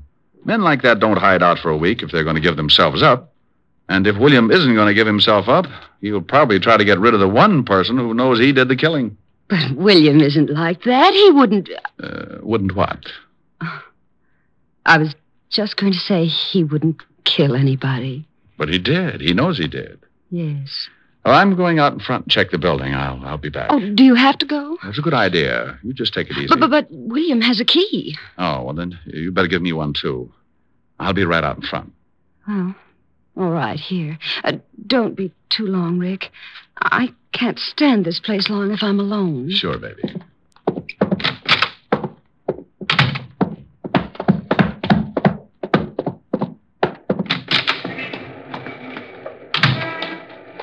Over here, Rick. Yeah, I spotted you when you drove up. Hello, Doctor. I hope your plan works, Diamond. Yeah. Hello, William. He can't hear you. I put him into a deep sleep. He'll only answer my voice. There's only one way that we can get him into that apartment. Well, let's go. Mrs. Fisher is scared stiff. William? Yes? Get out of the car. Come on, Walt. You got to be there to hear it. If we solve this one, I'll never tell anyone how. Let's go. Come with me, William. Now, William, remember, you are to go up to Helena's apartment and go in. Here's a key, Doctor. Do you understand, William? I am to go up to Helena's apartment and go in. Here's the key. Use the key to let yourself in. The key to let myself in. When you're in, close the door and stand in front of it. And that's all. All right, Mr. Diamond. Here we go. The four of us went in through the front door, and Dr. Gerson briefed William once more. Then we led him up the stairs and up to Helena Fisher's apartment. I could hear her humming as soon as William tried the key. We all ducked. Who's there? Rick? Answer me. Who's there? William. What do you want? William, what are you doing here? William, say something. Don't just stand there. Oh, you've got to get out. The police are looking for you. There's one downstairs right now. Well, say something. Stop staring. William, get away from that door. Please, William, please, please.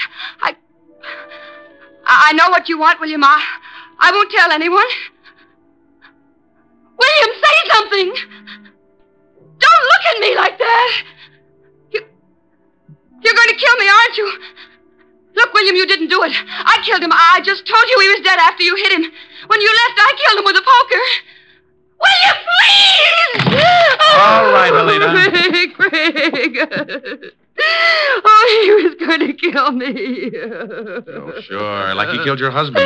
Yes. How's William, Doctor? I'll wake him up when he gets back to the hospital. He'll be all right when he reads Mrs. Fisher's confession. Rick? What's going on here? You better go along with the lieutenant, baby. Why? We heard your whole confession from outside the door. What? Why, I just said he was going to kill me. Also, we found some of your fingerprints on the poker. You're crazy. I wiped them all. She's all yours, Walt. Let's go, Mrs. Fisher.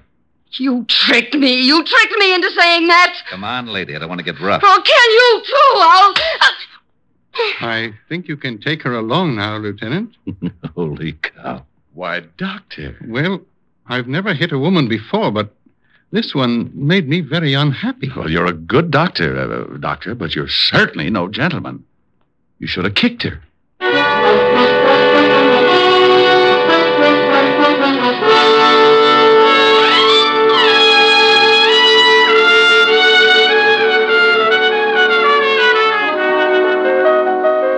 Rick, what kept you out so late? It's after midnight. Oh, I had to stick around and watch Otis turn into a pumpkin. Now that's Cinderella. Yeah. Can you imagine Sergeant Otis as Cinderella? The good prince would slip his sacrum trying to haul his slipper around. Tell me a fairy story, Rick. Well, once upon a time, there were two idiots. Rick. And they lived happily ever after. Sing. Don't like it? Sing. I liked it. Sing. I'll do as I please. Rick. I love those dear hearts and gentle people who live in my hometown, because those dear hearts and gentle people will never ever let you down. They read the good book from Friday till Monday.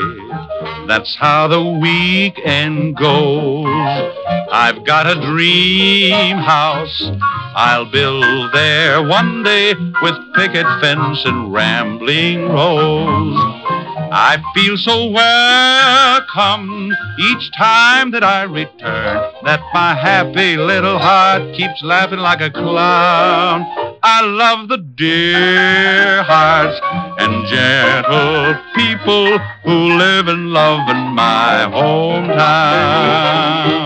Well, how was that, honey? Well, Harold Appleknocker, where'd you pick up that there song? Well, my hometown, Mountain View, back up in the hills of Arkansas. Oh, that sure was mighty fine. Well, Lulu Bell, I'm glad you liked it. Mind if I bust you up with another 8 bars? Nope. Bust away. I love the dear heart and gentle people who live and love in my hometown. Da-da-da-dee. Well. Yeah, I think I did pretty fine that air song. Oh, yes, sir. You done busted me up right proper. Oh, you ought to come over to Mountain View sometime, Lulu Bell. Got dear hearts and gentle people all over the place. Oh, I'd like to make the trip. Oh, you'd love the people. You'd love to see them, love to greet them. How would you greet them, Lulu Bell? How would you greet them? What would you say? Howdy. Oh, they'll love you, Lulu Bell.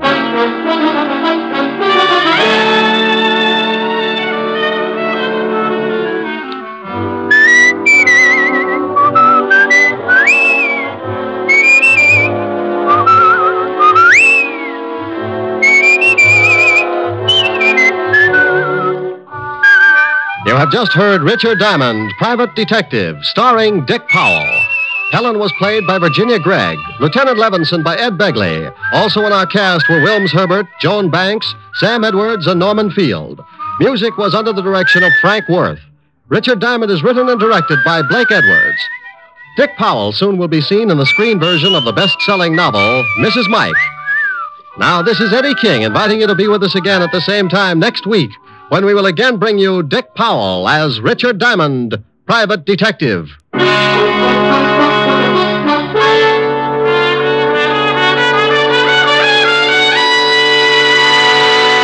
What's on NBC Sunday? There's a full evening of great entertainment in store for you tomorrow on NBC. You'll hear rib-tickling comedy on the Phil Harris-Alice Faye Show. And for mystery, there's Sam Spade's latest caper. Tomorrow, Sam meets a Mr. Tom Turkey. For the very best radio fare, always tune to NBC. Coming up, it's Brian Donlevy and Hollywood Star Theater on NBC.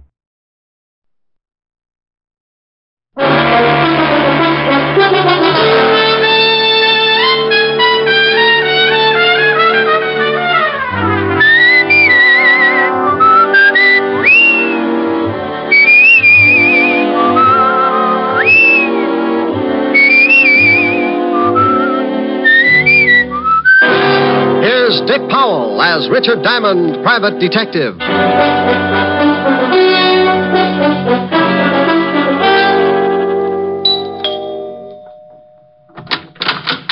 Oh, good evening, Mr. Diamond. Evening, Francis. You look like you're going out. Yes, sir. Miss Asher wants me to go down to the delicatessen for some cold cuts. Oh, where is Miss Asher? In the study, sir. Well, I'll see you later, Francis. Why don't you bring back some roll mop? Roll mop, sir? Herring with the bends. Very toothy. Yes, sir. Ollie, ollie, oxen free. Rick. Hi. Hi. Well, get the silk thing there. Lounging pajamas. Yeah. I guess we're going to stay in, huh? Uh-huh. I just sent Francis out for some food. I met him at the door. Look, I've got to do a few things in the kitchen. Why don't you stretch out on the couch and take it easy until dinner's ready? Okay, I'm pretty tired. Might rock out. No, a little sleep might do you some good. Here, read a magazine if you want to stay awake. Oh, swell. Gory detective. Who sends you these things? The Corpse of the Month? Pretty bad. I won't be long. Okay. Oh, no. The case of the bloody... Oh. It was going on 11 o'clock, and the fog encircled the old house like a thin, wet blanket. Oh, swell. The figure of a man crept stealthily across the gravel of the garden path. Oh, these riders really dream it up. Mr. Diamond? What? How did you get in here? I followed you from your office. Shh. You left the door unlocked when you came in. Well, now look. I know I shouldn't have come into someone else's house, but this is a matter of life and death. Hey, stop pulling down the blinds. I don't want anyone to see us talking. Well, you're on the 8th floor. Who's chasing you? A herd of monkeys? Please, you must listen. Now, look, if you got troubles, come to my office in the morning. Tomorrow morning may be too late. I'm supposed to die tonight. Try breathing. You expand your chest, take a lung full of air. No, Yes, it does wonders. Keeps you around for days. You better get out of here. Please, Mr. Diamond, don't give me away. Please. Yeah, baby. Wait a minute. Duck under that desk. Oh, bless you, Mr. Diamond. Yes. I thought I heard you talking to someone. Talking? Oh, no. Must have been reading out loud. This is swell literature. The case of the grisly ghost. Oh. I like to keep up on the exploits of a private detective. You don't tell me anything about your cases. I'm modest. Hey, you got your coat on. Where are you going? Oh, Francis just called. He's had a flat tire. I'm going to pick him up in the other car. Don't you want me to do it? Oh, I'm not going to let you out of this house. I'll be right back. Okay. Read The Grizzly Ghost. It's not bad. Bye, baby. Bye. Okay, Spider-Man, you can come out now. Oh, thank you. Now, what the devil's going on? I told you my life's in danger. I need help. Tell me about it. I haven't time now. Come to this address in about an hour. My name's Leeds. Leland L. Leeds. Oh, for Pete's sake. I must get back before they miss me. I don't want them to know I got out. Say I called you and told you to come over. Here's the address on this card. Please don't fail me, Mr. Diamond. Now, wait a minute. My fee's $100 a day in expenses. Of course. I'll have a check for you. Goodbye.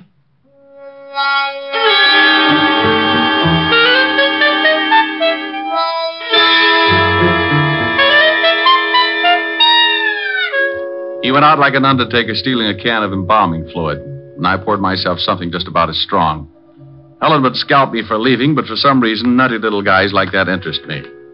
I left Helen a note saying I'd be back later and took off to the address Leland L. Leeds had given me. It was out of town about 10 miles, but after hunting around for a while and running up a good-sized taxi fare, I finally found the house.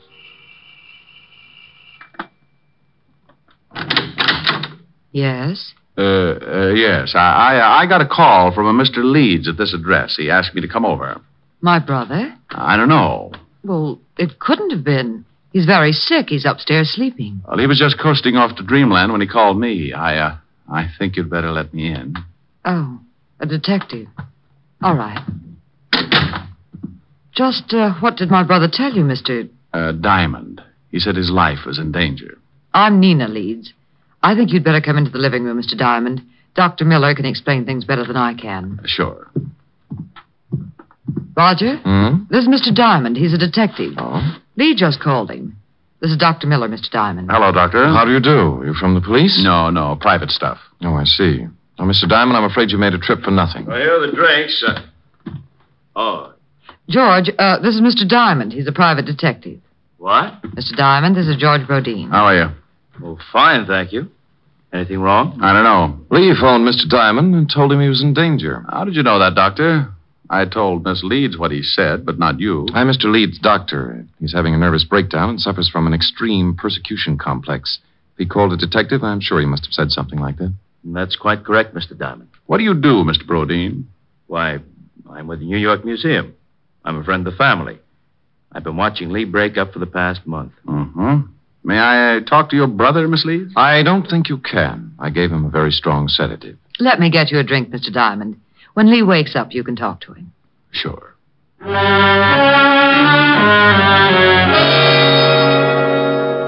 We went into the bar, and she got out a big bottle and 2 glasses.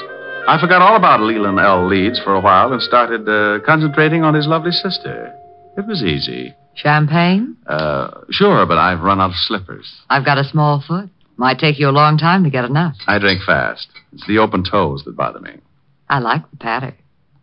Where'd you come from? Same place you did, lover. Experience Alley. What do people call you after they get to know you better?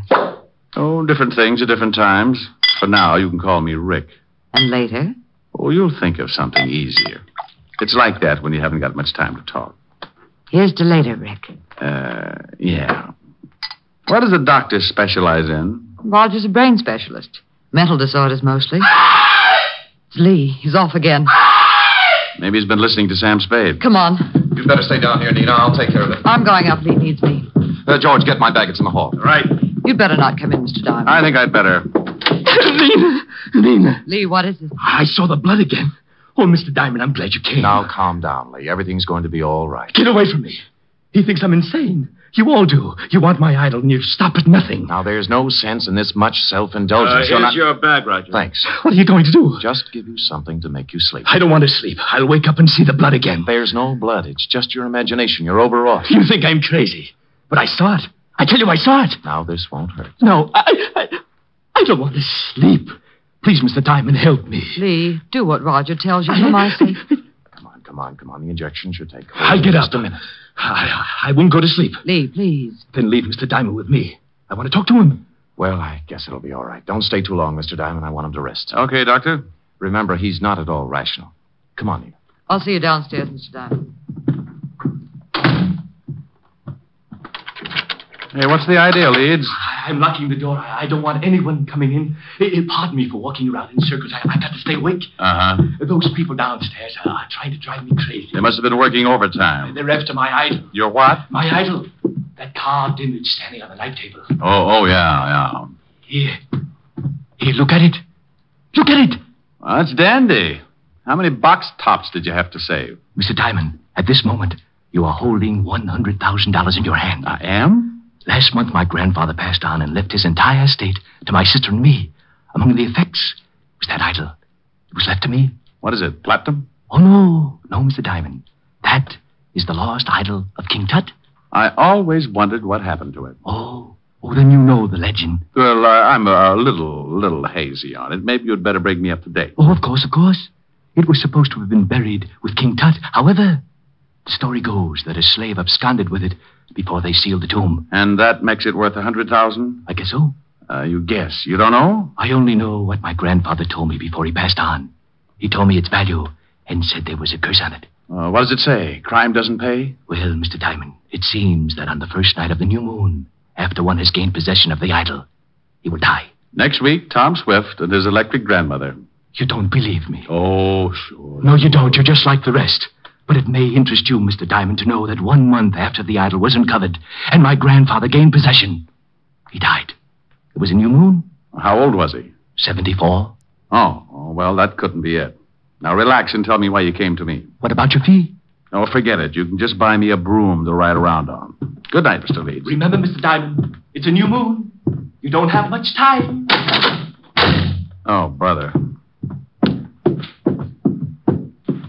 Did you talk to her, Mr. Diamond? You might call it that. Now do you understand? Your point's well taken, Doctor. What about that hunk of stone? Maybe if you gave him a teddy bear? Oh, the idol he's got is absolutely worthless. His grandfather had the same unusual ideas about it. Is there such an idol? Well, there's a legend, but no one has ever found even the slightest clue that it's a fact. Now, I've examined Lee's idol, and it's certainly not worth any more than the granite it's carved from. Well, I'll be saying good night. I hope he gets better. Can't I get you another drink, Mr. Diamond? You certainly deserve something for your trouble. No, thanks. Goodbye, Doctor. Mr. Rodin. Thanks, Miss Leeds. I wish I could make this up to you. I'll take a rain check. It'll be raining a lot this month. Yeah. Well, good night, Miss Leeds. Good night.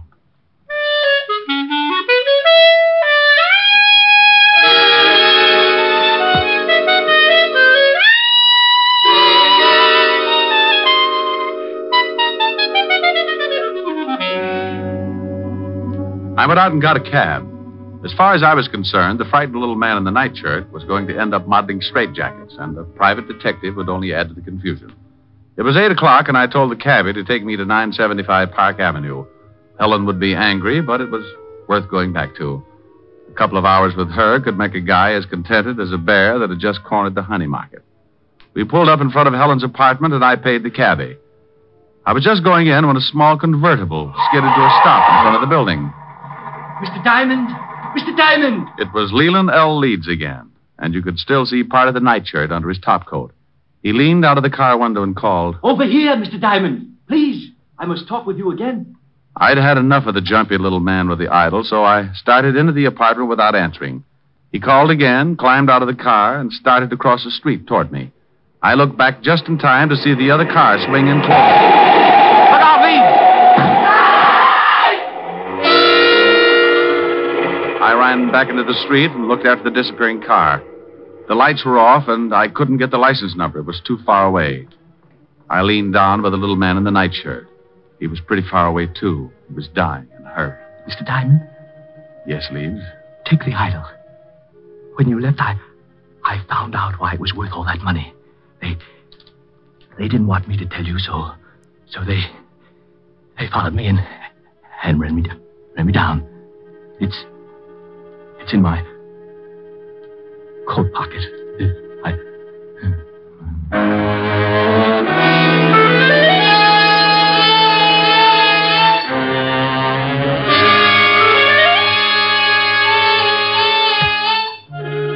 He died lying on his back in the street. Several people were coming out of the building, so I reached into his pocket and pulled out a chamois bag. I guess the idol was inside, so I put it in my coat and went in to call the police. Oh, Mr. Diamond. Miss Asher's been worried. Hello, Francis. Tell her I'm back and let me use the phone. Certainly, sir. She's upstairs. Is something wrong, sir? You look worried. The man got hit by a car. I've got to call the police. Oh, my goodness. Is he hurt badly? Bad enough to get buried. Oh, my goodness. Homicide, Sergeant Otis. Otis, let me talk to the lieutenant. Is this Diamond? No, it's the Beaver boys. Now put the lieutenant on the phone. And what do you do with all those tired jokes? You can't keep using them. I give them away to idiots. Want to start a collection? Oh. Lieutenant Levinson, Walt, this is Diamond. I got a body for you. I go off duty in 20 minutes. Call back then. Lying out in front of Helen's apartment, 975 Park. Rick, my stomach is bothering me. Why can't you be a good boy and stay out of trouble? Take some soda and get over here. Take some soda. Every time you call, I end up taking enough to give an elephant the hiccups. Well, you're a fine one. Oh, I'm sorry, Rick. I didn't know you were on the phone. Wait a minute, Walt. Hello, baby. I'm talking to the lieutenant. Aren't you afraid you'll catch cold in that thing? I'm mad at you. Oh, you're cute. Hey, what's going on? Just Helen. If you could see her, your ulcers would start popping like chestnuts. Say hello. The law sends you his greetings. Hello to the law. She says... I know, I heard it. Now, what about the stiff? His name's Leland L. Leeds. He got belted by a car. It was too far away to get the number. What makes you think it's a job for homicide? Get over here and Helen will give you the story. I've got some work to do. But wait a minute, Rick. Oh, you're getting lazy. What's the matter? Don't you want to find out things for yourself?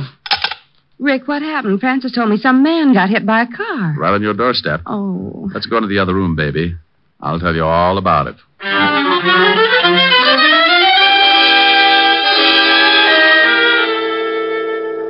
We went into the warm study, and Helen poured me a tall drink. I briefed her on what had happened earlier in the evening, and she sat down next to me. There's something about red hair that does things to me. It smelled fresh and clean, and with her that close, I could have been sitting in the middle of the Arctic and still kept my temperature above 102. Rick, do you have to go back out there? Well, somebody's got to tell his sister, and in a way, I feel a little responsible. Are you going to give her the idol? The idol. The thing you took from poor Mr. Leeds' coat. You could at least show me what I'm playing second fiddle to. Oh, that's right. Yeah, I nearly forgot about it. Oh, here it is in this chamois bag. Oh, what an ugly little thing. And that's supposed to be worth all that money? Well, that was what Leeds, Hey, something's missing. Yeah, one of the eyes. Must have come loose when the car hit him. Probably in the bag. Yeah, there it is. Rick! Yeah. It was painted over. You'd never guess it unless you pried it loose. It's as big as a marble. Is it real? Well, you've got enough of them around, you tell me. It is. Rick, I think it's the pigeon blood. Why, it's worth a fortune. What are you doing? I'm scratching the other one. Well, Mr. Leeds wasn't so squirrely after all. This is ridiculous. You only read about things like this. 2 pigeon blood rubies. No wonder he thought it was worth $100,000. He said he found out tonight. He must have been scratching at them. Oh, then it wasn't just a hit and run. I don't know. Baby, I don't want to get hung up with a lot of explanation to Walt. Rick, what are you doing? Taking the other eye out. There. Now here. Hang on to these and don't let them get out of your little hot hand. When Walt gets up here, tell him what I've told you. Well, will you be back? An hour ago, I laughed at a little guy when he told me he was going to die. He said it was a full moon and he had a curse on him. I'm still a skeptic, but I'm a new boy when it comes to voodoo. I've got to hurry over there before the whole bunch of them turn into bats.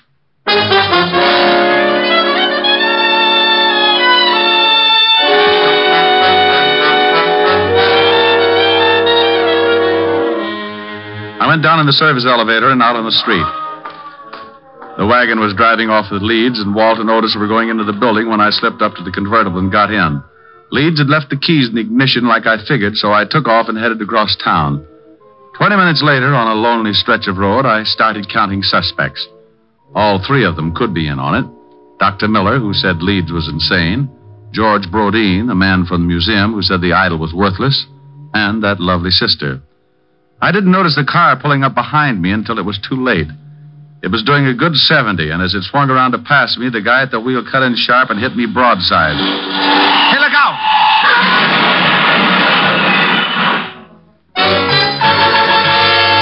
I went through a white fence and over an embankment. The car rolled, and somebody dropped the night on my head. I went to sleep. I don't know how long it was before I started coming around, but when I tried to shake myself back, it was like pulling my head out of a barrel of molasses. It stuck to my eyes and plugged up my ears. I tried to claw the stickiness away, but my hands were like two baseballs. I moved my shoulders and felt the stiffness in my back. It spread out to my hands and down to my feet. I opened my mouth and took in a lot of air.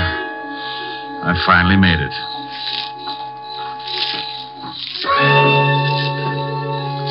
Someone was trying to get me from the highway, so I pulled myself clear of the wreck and started moving in a circle, keeping whoever it was at a good distance.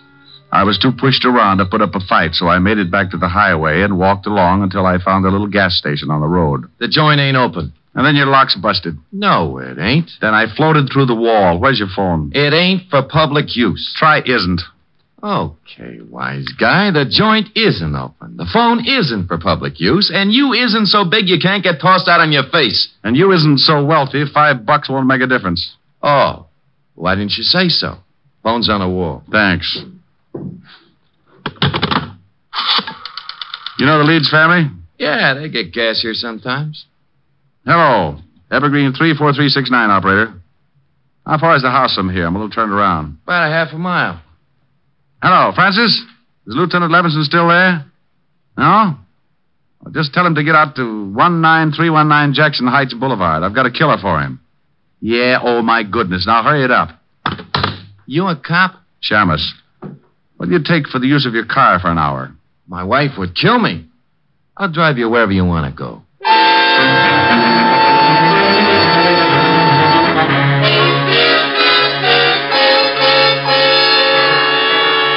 He gave me a lift in his old sedan, and 10 minutes later I was ringing the doorbell to the Leeds house.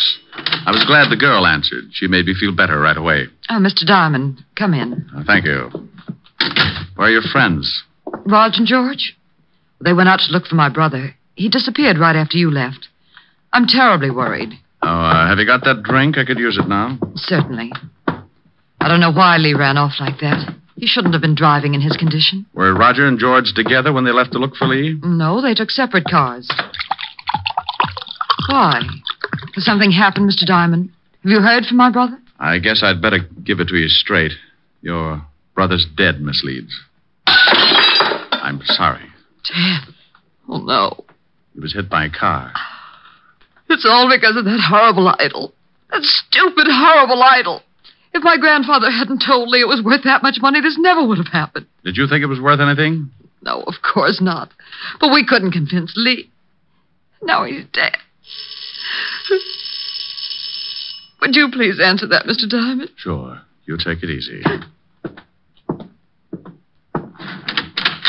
Nina, Oh, what are you doing here, Diamond? Did you find Lee? Why, no, I didn't. I've gone to every place I thought he could possibly be. I even looked up your address and went over there, but the building was closed. You better go in and see Miss Leeds, Doc. She's pretty upset. Upset? Nina, what's wrong? Oh, Raj, it's Lee. He's been killed. What? That's right. But how did it happen? Bingo. I'll tell you as soon as I let Mr. Brodeen in. There, Nina. Just let yourself on. Come in, Mr. Brodeen.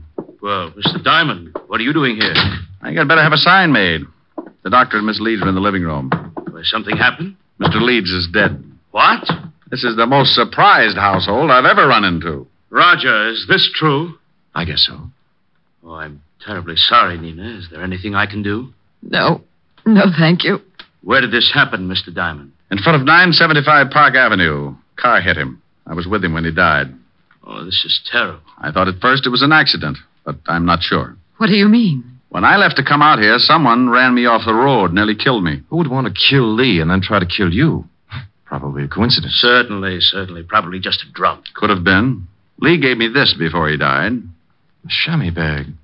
What's in it? The idol. Oh, that awful thing. What do you want done with it, Miss Leeds? I don't care. Just get it out of this house. What are you going to do? I don't know. You want the thing, Doctor? Why, what for? That's a good question. How about you, Brodeen? You want it? Oh, well, what would I want a worthless piece of stone for? Well, as long as no one wants it, may I use this fire poker, Miss Leeds? What are you going to do with it? The idol is worthless. It's caused a lot of trouble for you and your family. I'm going to break it up. No! Give me that, George! Well, Brodeen, you're sure getting grabby. All right, now all of you stay right where you are. For a museum collector, that's a pretty modern gun. Yes, and I know how to use it. George! This is the hokiest case I've ever been on. Even the dialogue's bad. I suppose you think you're pretty clever making me show my hand like that. I read Gory Detective.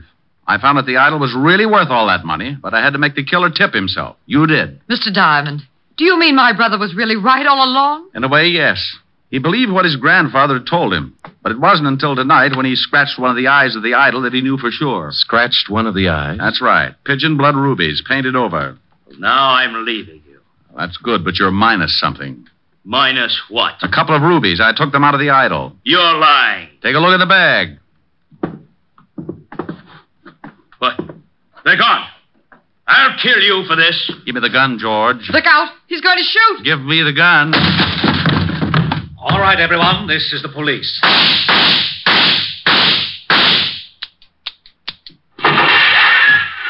Oh. You killed Mr. Diamond. He shot Diamond, all right, Lieutenant. Put the bracelets on him, Otis. Sure. Come here, you. Not him. Put him on Diamond for disturbing the peace. Pin the medal on the other guy. No. Sure thing. How do you like that, wise guy? Oh, no. Rick? Oh, I'm dying. Ricky? Oh. Rick, wake up. All right, George. Drop the gun. Rick, you've been dreaming. Oh, Helen. Oh, you were having a big, fat nightmare. I came down from upstairs and you were asleep on the couch with Gory Detective. Oh, well, I started reading some story and I got mixed up with Egyptian idols and the rubies. I got shot. That's the case of the ruby eyes. That was the craziest dream. I solved the crime and got shot 6 times for my trouble. Oh, Lieutenant Levinson and Otis came in and arrested me for disturbing the peace. After you were shot 6 times? Yeah. Otis loved it. That wasn't in the magazine. I worked out my own ending. Move in. That's pretty. What are the lyrics? Well, an awful lot of them. I'll sing them. Okay. I'm sitting high on a hilltop, Oh, I remember that. tossing all my troubles to the moon. It's from Thanks a Million. Where the breeze seems to say, don't you worry. With Alice Faye. Things are bound to pick up pretty soon. Here, neath the sky on the hilltop, seems to me the world is all in tune. I forget all the bustle and hurry, tossing all my troubles to the moon. I know someone will love me, and everything will be just grand. Just so the stars up above me continue doing business at the same old stand. It's mighty sweet in the evening when I've had a busy afternoon, sitting high on a hilltop, tossing all my troubles to the moon. Sing it again, Rick. I'm sitting high on the hill. Oh, Rick, the grouse. Yeah, listen to that. Where the breeze seems to stay, don't you Hey. worry. How do you like that, wise guy? Oh, that's really awful. Yeah, well, maybe you know how I feel when you open that big bazoo of yours. You mean I sound like you do? Look, Diamond, what do you think the rats keep jumping out of my window for? Well, maybe if you had some plastic surgery. And your crummy jokes are as bad as your crummy singing. So please, save the world from a horrible fate and cut your throat or something. Oh, yeah? Well, let me tell you, old boy. I'm sitting high on a hilltop, tossing all my troubles. Hey, you! Shut up! We want to hear Diamond. Yeah, shut your big bazoo. Yeah, shut up! What's that? You heard it. We want to hear Mr. Diamond. No. Rick. Yeah, my dear public.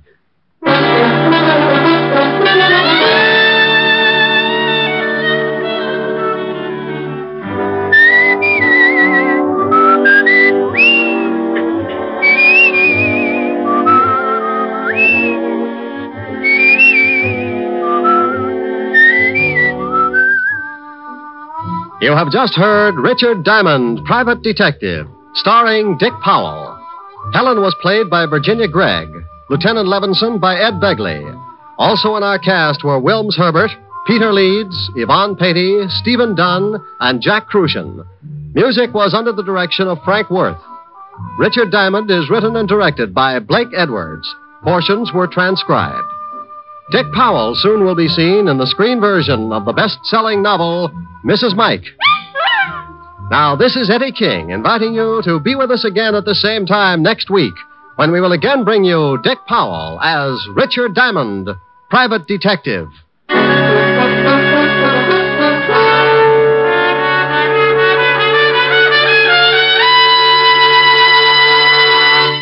What's on NBC tomorrow? Detective story fans will want to hear Madeline Carroll and Basil Rathbone in the detective melodrama The Amazing Dr. Clitterhouse, tomorrow on Theater Guild on the Air. And for more detecting, listen tomorrow for The Adventures of Sam Spade. He'll present his most humorous caper of the season. Yes, you'll enjoy both Theater Guild and Sam Spade tomorrow on NBC.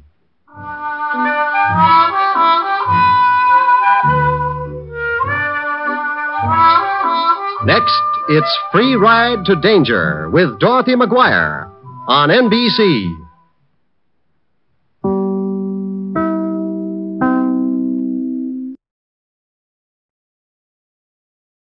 Portions of the following program are transcribed.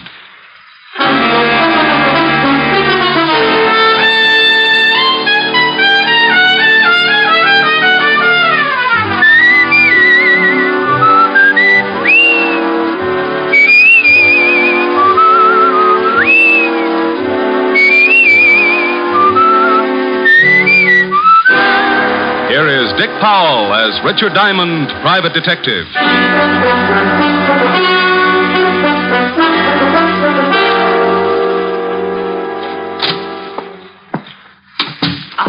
Are you Mr. Diamond? Creditor or client? I'm a client. I'm a Diamond. I'm glad. It's a little informal, but hello, glad. Call me Rick. Oh, no. My name is Julia Bates. Mrs.? Yes, but you don't have to call me Mrs. Bates. I'm a widow, you see. Oh. In fact, it may help our relationship if you call me Julia. Oh, well, here we go again. All right, Julia, you can call me Rick. The fee's $100 a day in expenses. I want you to stay at my house tonight. I said $100 a day in expenses. Oh, the fee is all right, Mr. Rick. Money means nothing. Yeah, well, you think your way and I'll think mine. I'll make out a check right now. No hurry. Anytime in the next 10 seconds. Oh, there. Thanks. Now, about this assignment. Well, it may sound silly, but I'm afraid of the house I live in. Oh, dandy. I said it might sound silly, Mm-hmm. but it's deadly serious, I assure you. No, I'm sure it is. You see, my husband, Warner Bates, died 3 months ago. Hmm? He was a very strange man and believed devoutly in many forms of mysticism. Oh, yeah. Well, he built this house as a monument to his beliefs and filled it with secret passages and rooms and steps that lead nowhere. Why not move out? I'll be perfectly honest. It's because of the money. Oh. In his will, Warner stipulated I was to live in the house for a period of 3 months following his death. 3 months is up tomorrow. And that it doesn't help that Warner is buried in the basement vault. What's he doing? Watching Benny's money? Well, he had a crypt built in the cellar, and a key, the only key to it, was placed in his coffin. What's supposed to happen tonight? Well, let me tell you the whole story. A month ago, I began to hear the strangest things in the house at night, and I found food half eaten on the kitchen table. Ever try setting traps? Well, the worst shock came when I went to the cellar a few days ago. I found footprints in the dust, naked footprints, leading to and from the crypt. Maybe he had to take a shower. Oh, please let me finish. On his deathbed, Warner swore he'd visit me at the end of the 3rd month, and if he could, take me with him back to the spirit world. Oh, and tonight is the night. Yes. Oh, at first, I didn't think it would get me, but...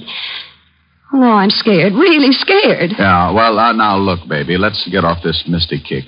Who inherits if you don't live up to your requirements? Well, that's just it. No one. That is, no person. The money goes to charities and schools. Mm-hmm. Mr. Anderson, the executor of the estate, says the will is foolproof, legal, and binding. Either I live in the house until noon tomorrow or forfeit the inheritance. So what you wanted me to do is hang around tonight and see that hubby doesn't go death walking. Yes, that's right. You don't have to be there till dark, but, don't be any later than that. Say 6 o'clock? Excuse me. Diamond Detective Agency, freewheeling corpses. Ask the man who kills one. Rick, when are you going to stop those awful slogans? Oh, hello, Helen, baby. Got to call you back. Got a client. Oh, all right. Is she pretty? I don't know. I'm parked behind a curve. What? Forget it. I'll call you back. Bye. Now, Julia, you better go on home. Where's your broom? Broom? Do you think I look like a witch? You don't look like one. More like the good fairy after she'd heard about men. Now, you fly on home, sweetheart, and I'll see you at 6. Don't be late. I'll be there with bones on.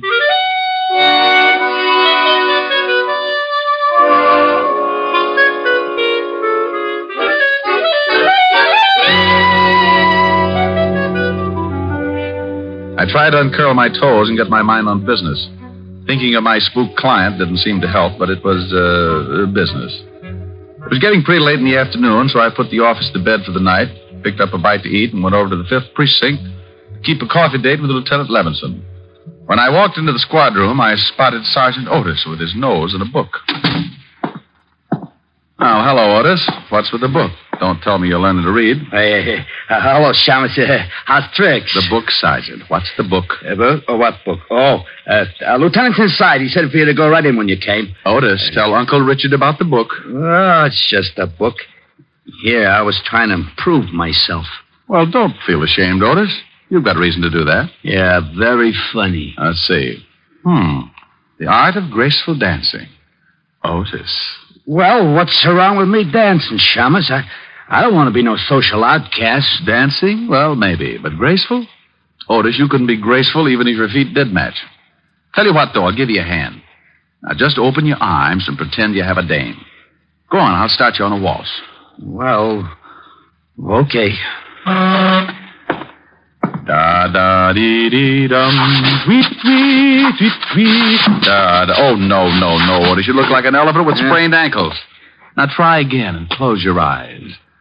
Ya-da-dum-dee-dee-dee-dee. Otis, where's the button? Otis! Put me down! What? Oh, yeah, I'm sorry, Lieutenant. I thought you was a dame. You what? Oh. I mean, I had my eyes closed. I was dancing. Oh, Lieutenant, the shamus talked me into it. Rick, would you mind telling me what you're doing? Saving Arthur Murray ulcers. Yeah, well, come on in and get some coffee. And Otis. Yeah? Shut up. Shall I pour? Please do. You know how I like mine, Walt. Yeah, no cream, 12 lumps. Better change that. I would think so. Okay, how many? Make it 14. Your coffee's stronger than mine. It's not so strong, Rick. Here. Thanks. You better wipe that spot off the desk. The varnish is beginning to smoke. Your jokes aren't any better.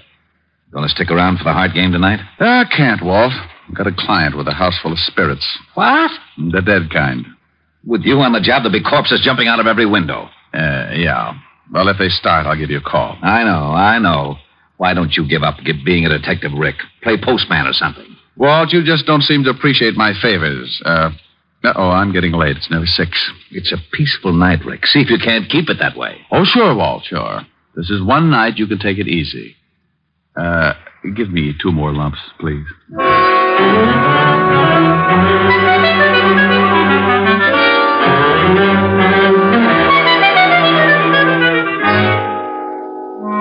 Leaving Walt and heading to the Bates house, I was feeling as happy as a bird in a hat full of worms. I had $100 to stall off the landlord, a lovely red-headed girlfriend with curves, and a spook client with trouble. Everything great. Then the storm began to blow up.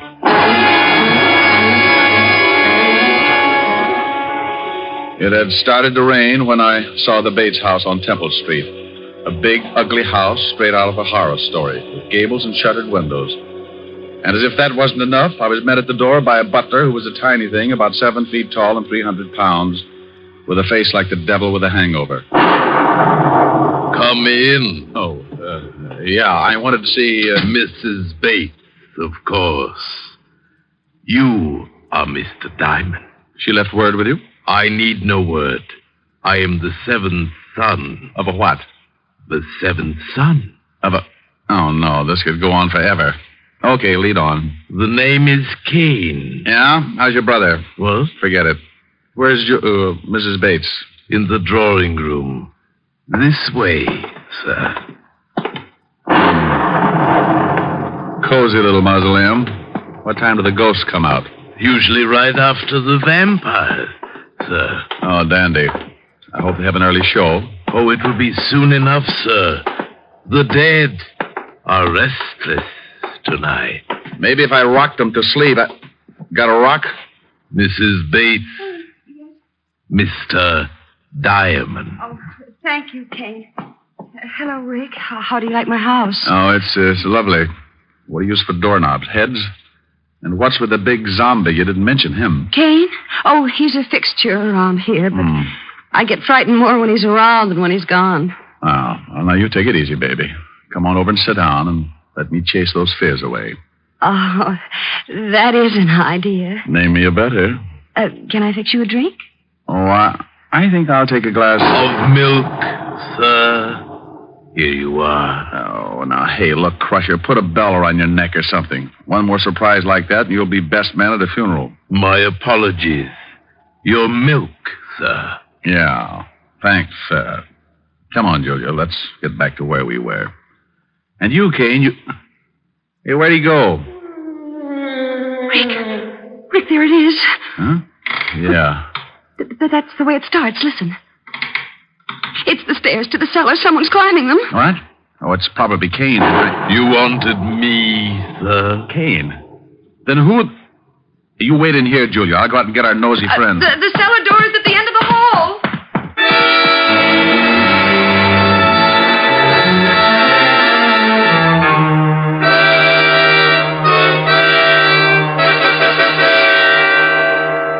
I left Julia looking as nervous as a one-legged man walking a tightrope and took off down the long hall.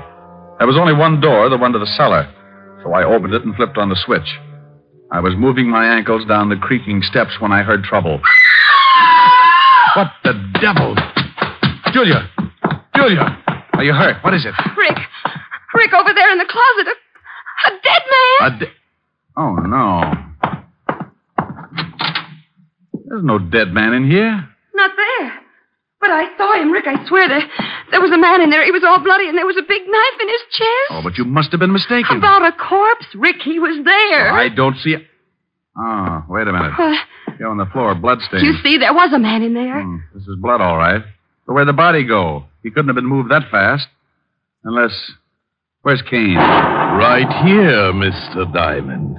But I did not move the dead one. No? Where were you just now when Julia screamed? Having tea with a vampire? No, I was in the kitchen, sir. Do not be mystified, Mr. Diamond. Accept the fact that you are in a house controlled by the other world. There's been a murder, Kane, and that brings it into this world. Who are you calling? A real-life cop who likes to know about dead bodies kicking around. Lieutenant Levinson, homicide. Walt, Rick. Oh, no. I know that tone. Where's the body? I wish I knew. Come on over to 209 East Temple Street. Wait. What do you mean you wish you knew? Is there a body there? Well, it's here someplace. Now, don't argue. Get over here. Wait. And hurry. Now, Kane, you can go back to the kitchen, but stay there. Don't roam around. As you wish, sir. And now, Julia, baby, we're going to do some investigating. Investigating? That's right. I got a big yen to see what's in that vault downstairs. And this time, I'm taking you with me. But, Rick, it's locked. I hope so, but I'm not making book. You mean you think it may actually have been Warner come back from the dead? And kill that man, I mean? Right now, I don't know what to think. I wouldn't be surprised to run into Dracula sitting on top of the Wolfman. Here's the basement. Hey, who turned out the light? I know I turned it on before. Yeah, that's better. Come on. Oh, Rick, it's cold down here. Oh, hurry, Rick. I'm getting scared. No, I don't like the feel of it myself, but I want to check this vault. See the footprints there in the dust? I see them, but I don't believe them. Not yet. Yeah, I'll try the door of the vault. Why, it's unlocked. Yeah, and look what's inside. The coffin is empty. It's empty, all right, and it's open. Well, are you going inside? No. I think I'll stay out here. The light! Rick, who put out the light? It wasn't Edison, baby. We got company. I told you I'd come back for you. Warner? Hey, what is this? I am dead. Oh. You know who I am, don't you, Julia? Yes. Huh? Yes, I know it's you, Warner. I'm coming for you tonight, Julia. I will appear at 9 o'clock. I'd better set my watch. Be prepared to meet me, Julia, at 9 o'clock. No, Warner, no. Take it easy, baby. Rick, you down there? Oh, hallelujah. Yeah, Walt, turn on the lights. Sure. There, they're on. Rick, what are you doing? Oh, blocked. I should have known. Well, do come upstairs and join me. We're coming off. Now, what is this all about, Rick? Wait. In a minute, Walt. Otis, help Mrs. Bates into the living room. She's pretty shaken up. Sure, Shamus. Come on, lady. Now, what is all this about, Rick? Now, come on back downstairs with me, Walt, and get your gun out. Somewhere in this cellar is a dead man with a lousy sense of humor.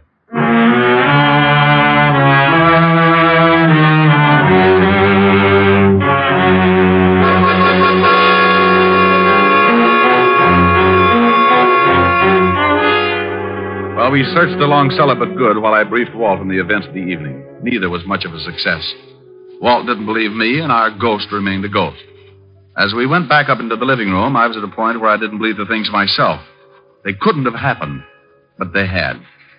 Hey, Otis, where did Mrs. Bates go? She went upstairs to pack, Shamus. Said she was going to leave. Leave? And give up her dough? Oh, for Pete's sake, she can't... Not just because of this ghost house. Ghost house? Oh, this is the wackiest yet. Rick, if I didn't know you were so... Walt, do I look like I'm happy about these things? I'm at a point where I'm believing in spooks and spirit worlds and dead men who talk from out of nowhere. Yeah, so the Shamus is afraid of spooks. This I'm loving. Otis. Yeah, I know, Lieutenant. Shut up. Did I say that, Otis? Well, no, Lieutenant. What do you want me to do? Shut up. Oh. Gee, I wish I had a glass of... A glass of water, Sergeant. Oh, come out from behind that chair, Otis. It's only Kane. Who's he? Well, didn't he let you in? No, we found the door open. When we rang and no one answered, we came in. Oh, did you? Hey, Kane, where were you? Didn't you hear the doorbell? I knew the door was open, Mr. Diamond, and I was busy. Like maybe playing ghost? No, sir. Baking a cake. Cake? Oh, swell. I'm all packed. Will you take me to a hotel? Now, but Julia, look, you can't leave. Think of the money. Money or no money, I'm getting out of here, Rick. That was Warner's voice, and I just don't have the nerve to stay. Oh, but look, baby, you know there aren't any such things as ghosts. Do I? You were in the cellar with me. You heard him. And did you find anybody down there afterwards? Well, no, but... Just a minute, Mrs. Bates. You saw a murdered man earlier this evening, didn't you? You know I did, in that closet. Yeah, well, until I find out who he is and who killed him, you don't leave this house. But Warner... I'm sorry, Julia. We'll protect you, but you can't leave. Otis, take Mrs. Bates into the library and make her comfortable. Hey, Lieutenant. Come on, Mrs. Bates. Well... Now, Rick, enough is enough. How could there have been a body in that closet one minute and not the next? Where did it go and why? Well, how the devil should I know? She saw it, screamed, I ran back, opened the closet, and it was gone. Oh, great. Now, come on. I want a better look at that closet. Well, looks all right. Wonder how it sounds. Use your gun butt on the walls. Yeah.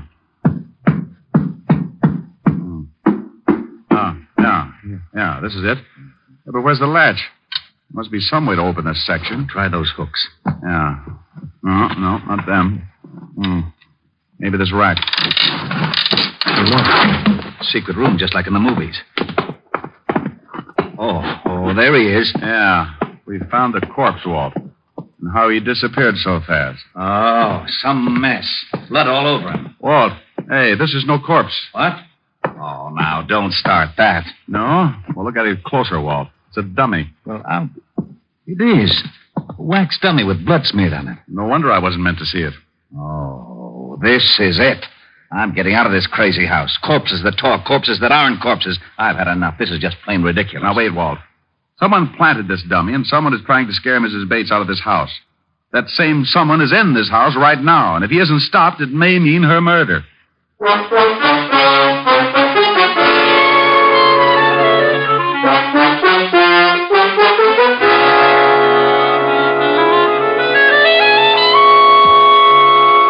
How are you feeling, Julia? I'm exhausted, Rick, but We found the body, Julia. It was a dummy. A dummy? Well, then there wasn't any murdered man? No, this whole thing is a bluff, even that voice in the cellar. Oh, no, that couldn't be. That was Warner's voice, Rick. I know it was. And he's not in his coffin. I know, baby, and I think that's all phony, too. Now, tell me, who knew of that only key in the coffin business? Well, just myself.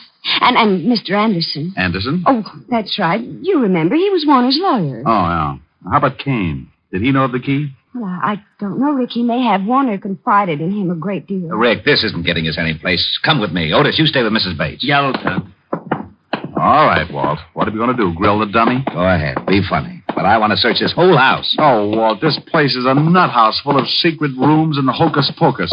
It'll take 2 maps and a Ouija board to get around in it. Well, I'm going to get around it, and up these stairs is as good a place as any to start. Oh! Hello, Walt. Oh, stairs that lead to a blank wall. Rick, that's too much. Now, would you stop playing games? Playing games, he says. Oh, where is my bicarbonate? Here you are, Lieutenant. Sorry to be late. Where's the thunder, Kane? You're Mr. Q. Will there be anything else, sir? I don't see how, sir. Not unless Frankenstein drops in for a game of jacks. I doubt if he will. Tonight it's at his house, so I'll be on hand if you need anything. We won't. Go on back to your embalming. Come on, Walt. You feeling okay? Oh, I'll never feel okay again. Rick, I've stood for your getting me mixed up in some crazy cases, but this night I'll never forgive. Oh, don't quit on me now, Walt. We still have to find that spook and keep Julia from being killed. How? Please, tell me how. Look, he said he was going to appear at 9 o'clock tonight to take her to the spirit world with him. Yeah, well, I'll get a squad down here to see that he doesn't. No, Walt, wait. He'll never show up if we're all hanging around, right? Well, yeah. And the only way we can catch the ghost is for him to show up, right? Yeah, go on. So what do we do? So we pretend to leave, make a big fuss about giving the whole thing up. Then we sneak back in and hide. We wait and see if he shows up, and when he said he would, and if he does, we nab him.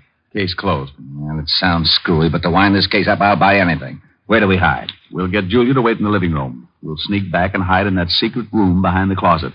If the ghost shows, we can grab him as soon as he gives himself away. And I think he'll show.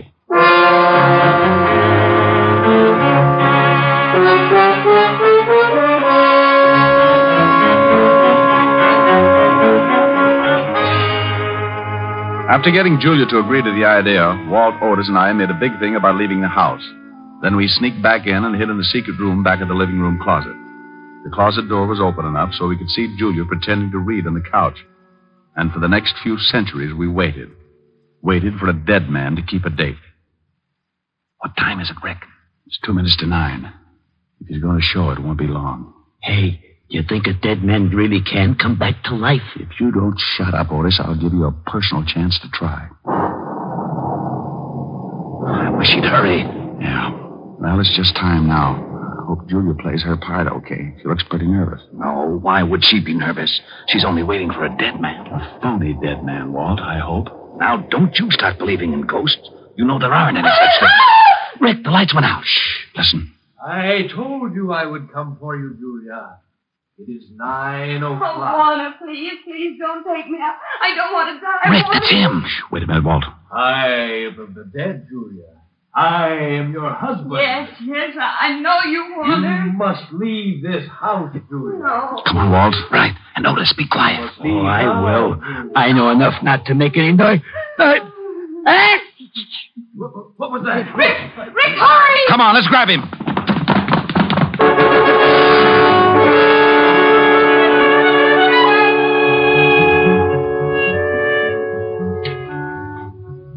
We all took off after the ghost. It led us on the screwiest chase yet, in and out of the secret passages, upstairs, and then back downstairs again. Trying to lay hands on him was like trying to swat a fly with a piece of string. He finally made a break for the outside door. Then, not to be outdone, I made like a big athlete. Hey, that was a pretty nifty tackle, Diamond.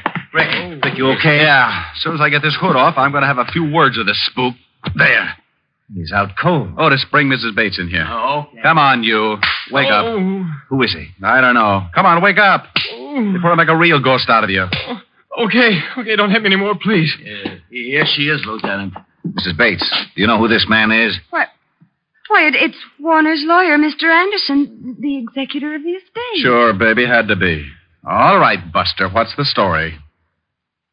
Oh, all right. It was the money. If I could get Julia to break the will, I had a dummy charity set up so I could get the estate. He's all yours, Walt. Wrap him up. It'll be a pleasure. Otis, put the cuffs on him. Take him out of here. Yeah, Lieutenant.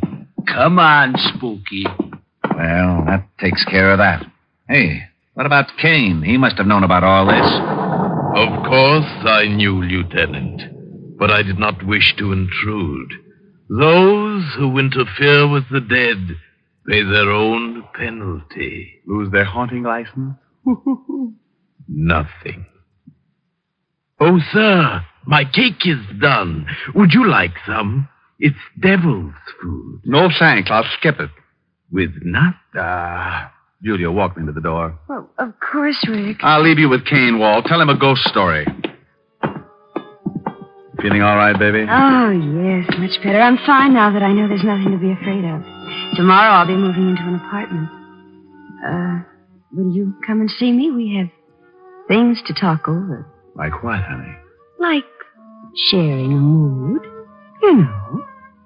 Just the two of us.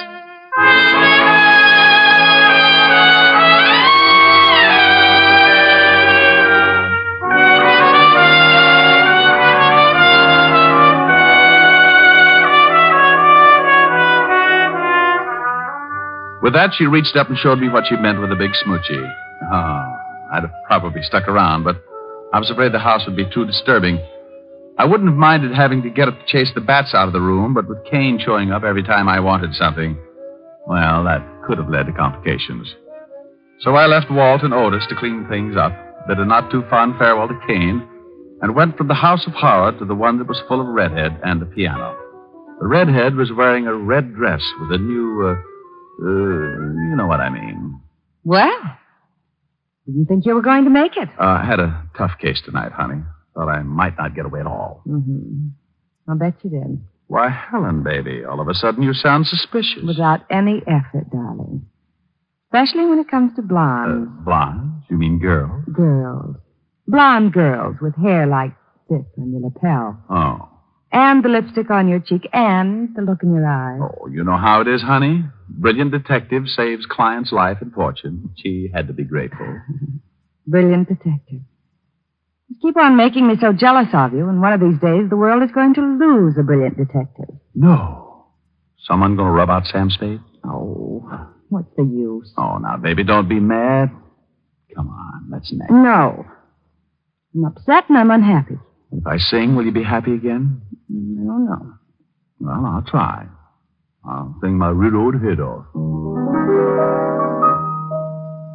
I need your love so badly. I love you oh so madly. But I don't stand a ghost of a chance with you. I thought at last I'd found you, but other loves surround you, and I don't stand a ghost of a chance with you. Are you listening? If you'll surrender just for a tender kiss or two, you might discover that I'm the lover meant for you, and I'd be true. But what's the good of scheming? I know I must be dreaming, but I don't stand a ghost of a chance with you. Happy? You sang nice. Do we neck? No. No, it's still early enough to catch a late show. Well, if I take you to the show.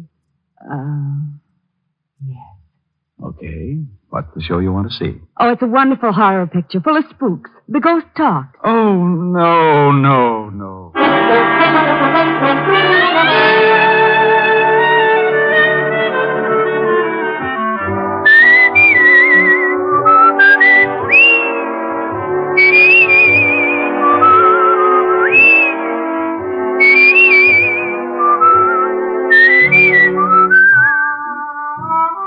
You have just heard Richard Diamond, Private Detective, starring Dick Powell.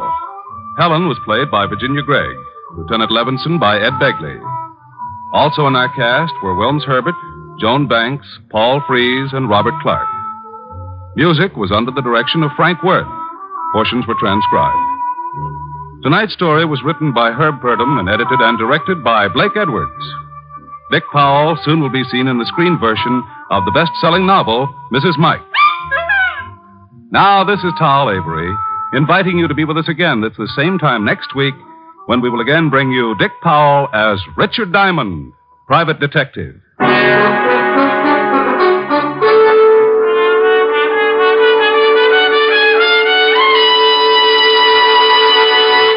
What's on NBC tomorrow? There's great comedy in store for you on the Phil Harris, Alice Faye show when Phil and Frankie go shopping for Alice's Christmas present. And there's excellent drama on Theater Guild on the Air. Tomorrow, Richard Conte, Diana Lynn, and Shirley Booth will be starred in the Pulitzer Prize-winning play Street Scene on Theater Guild on the Air.